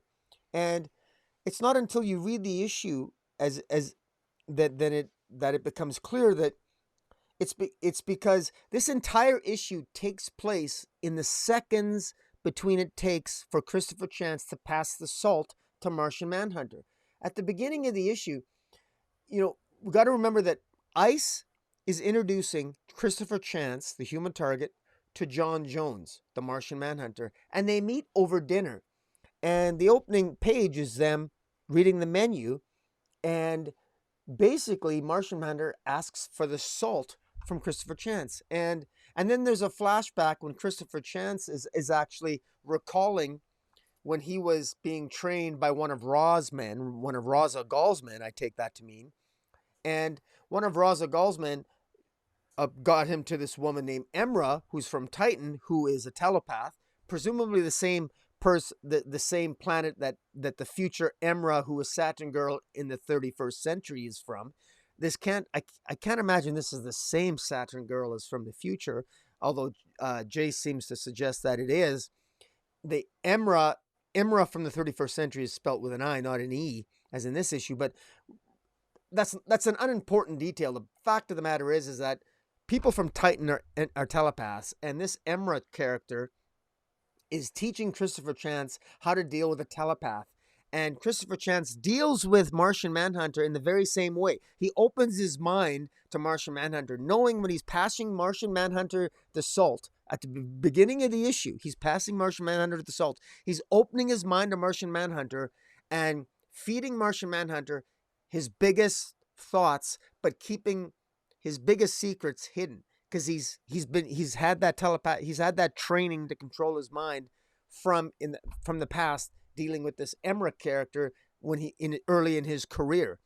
And as Martian Manhunter gets some thoughts from him, he gets some thoughts from Martian Manhunter. That's why throughout the issue, at one point in the issue, you see Christopher Chance sleeping with ICE, and then you see an image with it's Martian Manhunter sleeping with ICE. That's not because Martian Manhunter slept with ICE. This is not suggesting that that both ICE and Fire slept with Martian Manhunter. No, it's because Martian Manhunter is occupying the mind of Christopher Chance, and he's experiencing through Christopher Chance's mind what his past memories. So you see Martian Manhunter with ICE, but it's really Christopher Chance. Similarly, later on, you see Fire sleeping with Christopher Chance, but Fire actually slept with Martian Manhunter, but that was Christopher Chance, the human target, reading some of the mind of John Jones, the Martian Manhunter.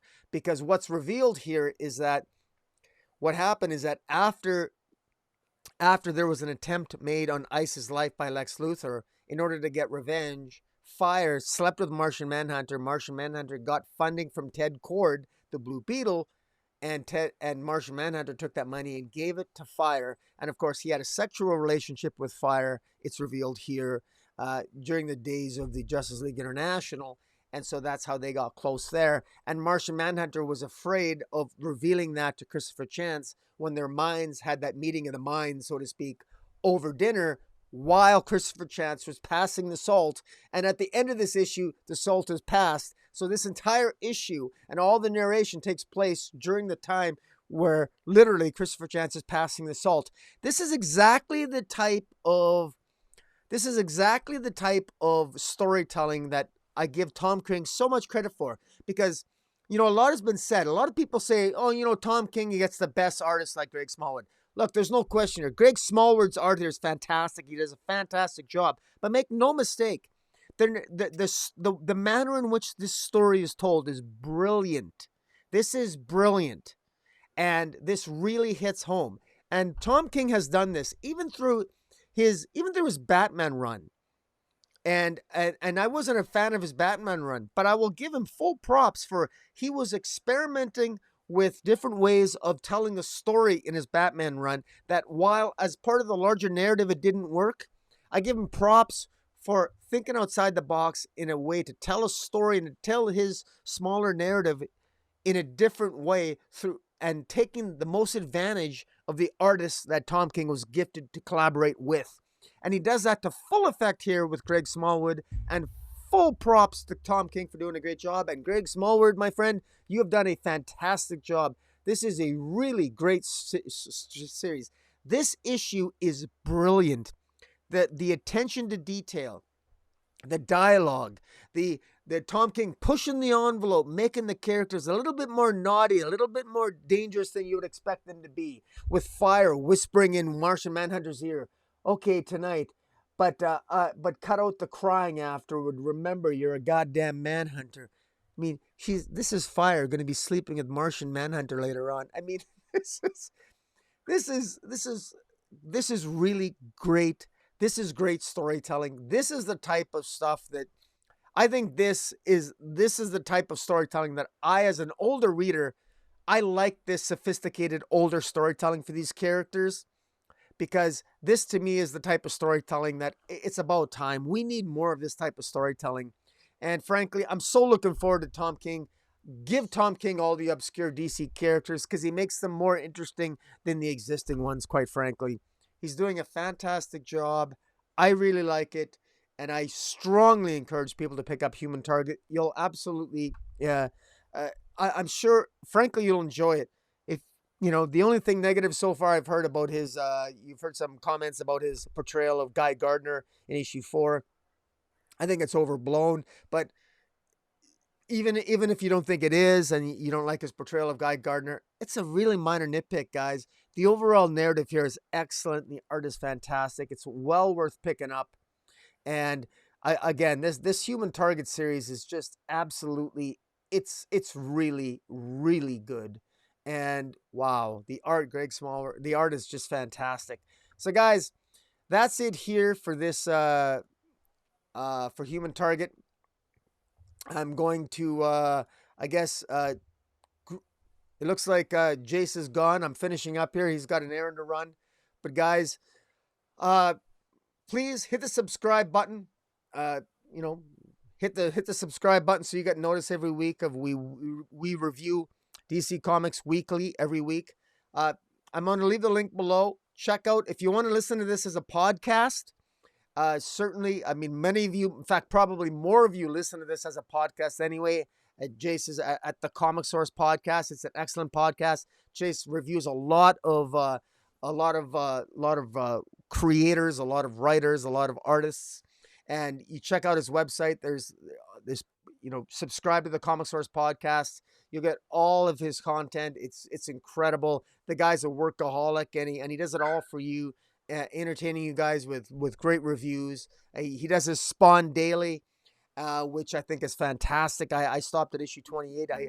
I reviewed the Spawn Dailies up to issue 27, 28, and I had to stop.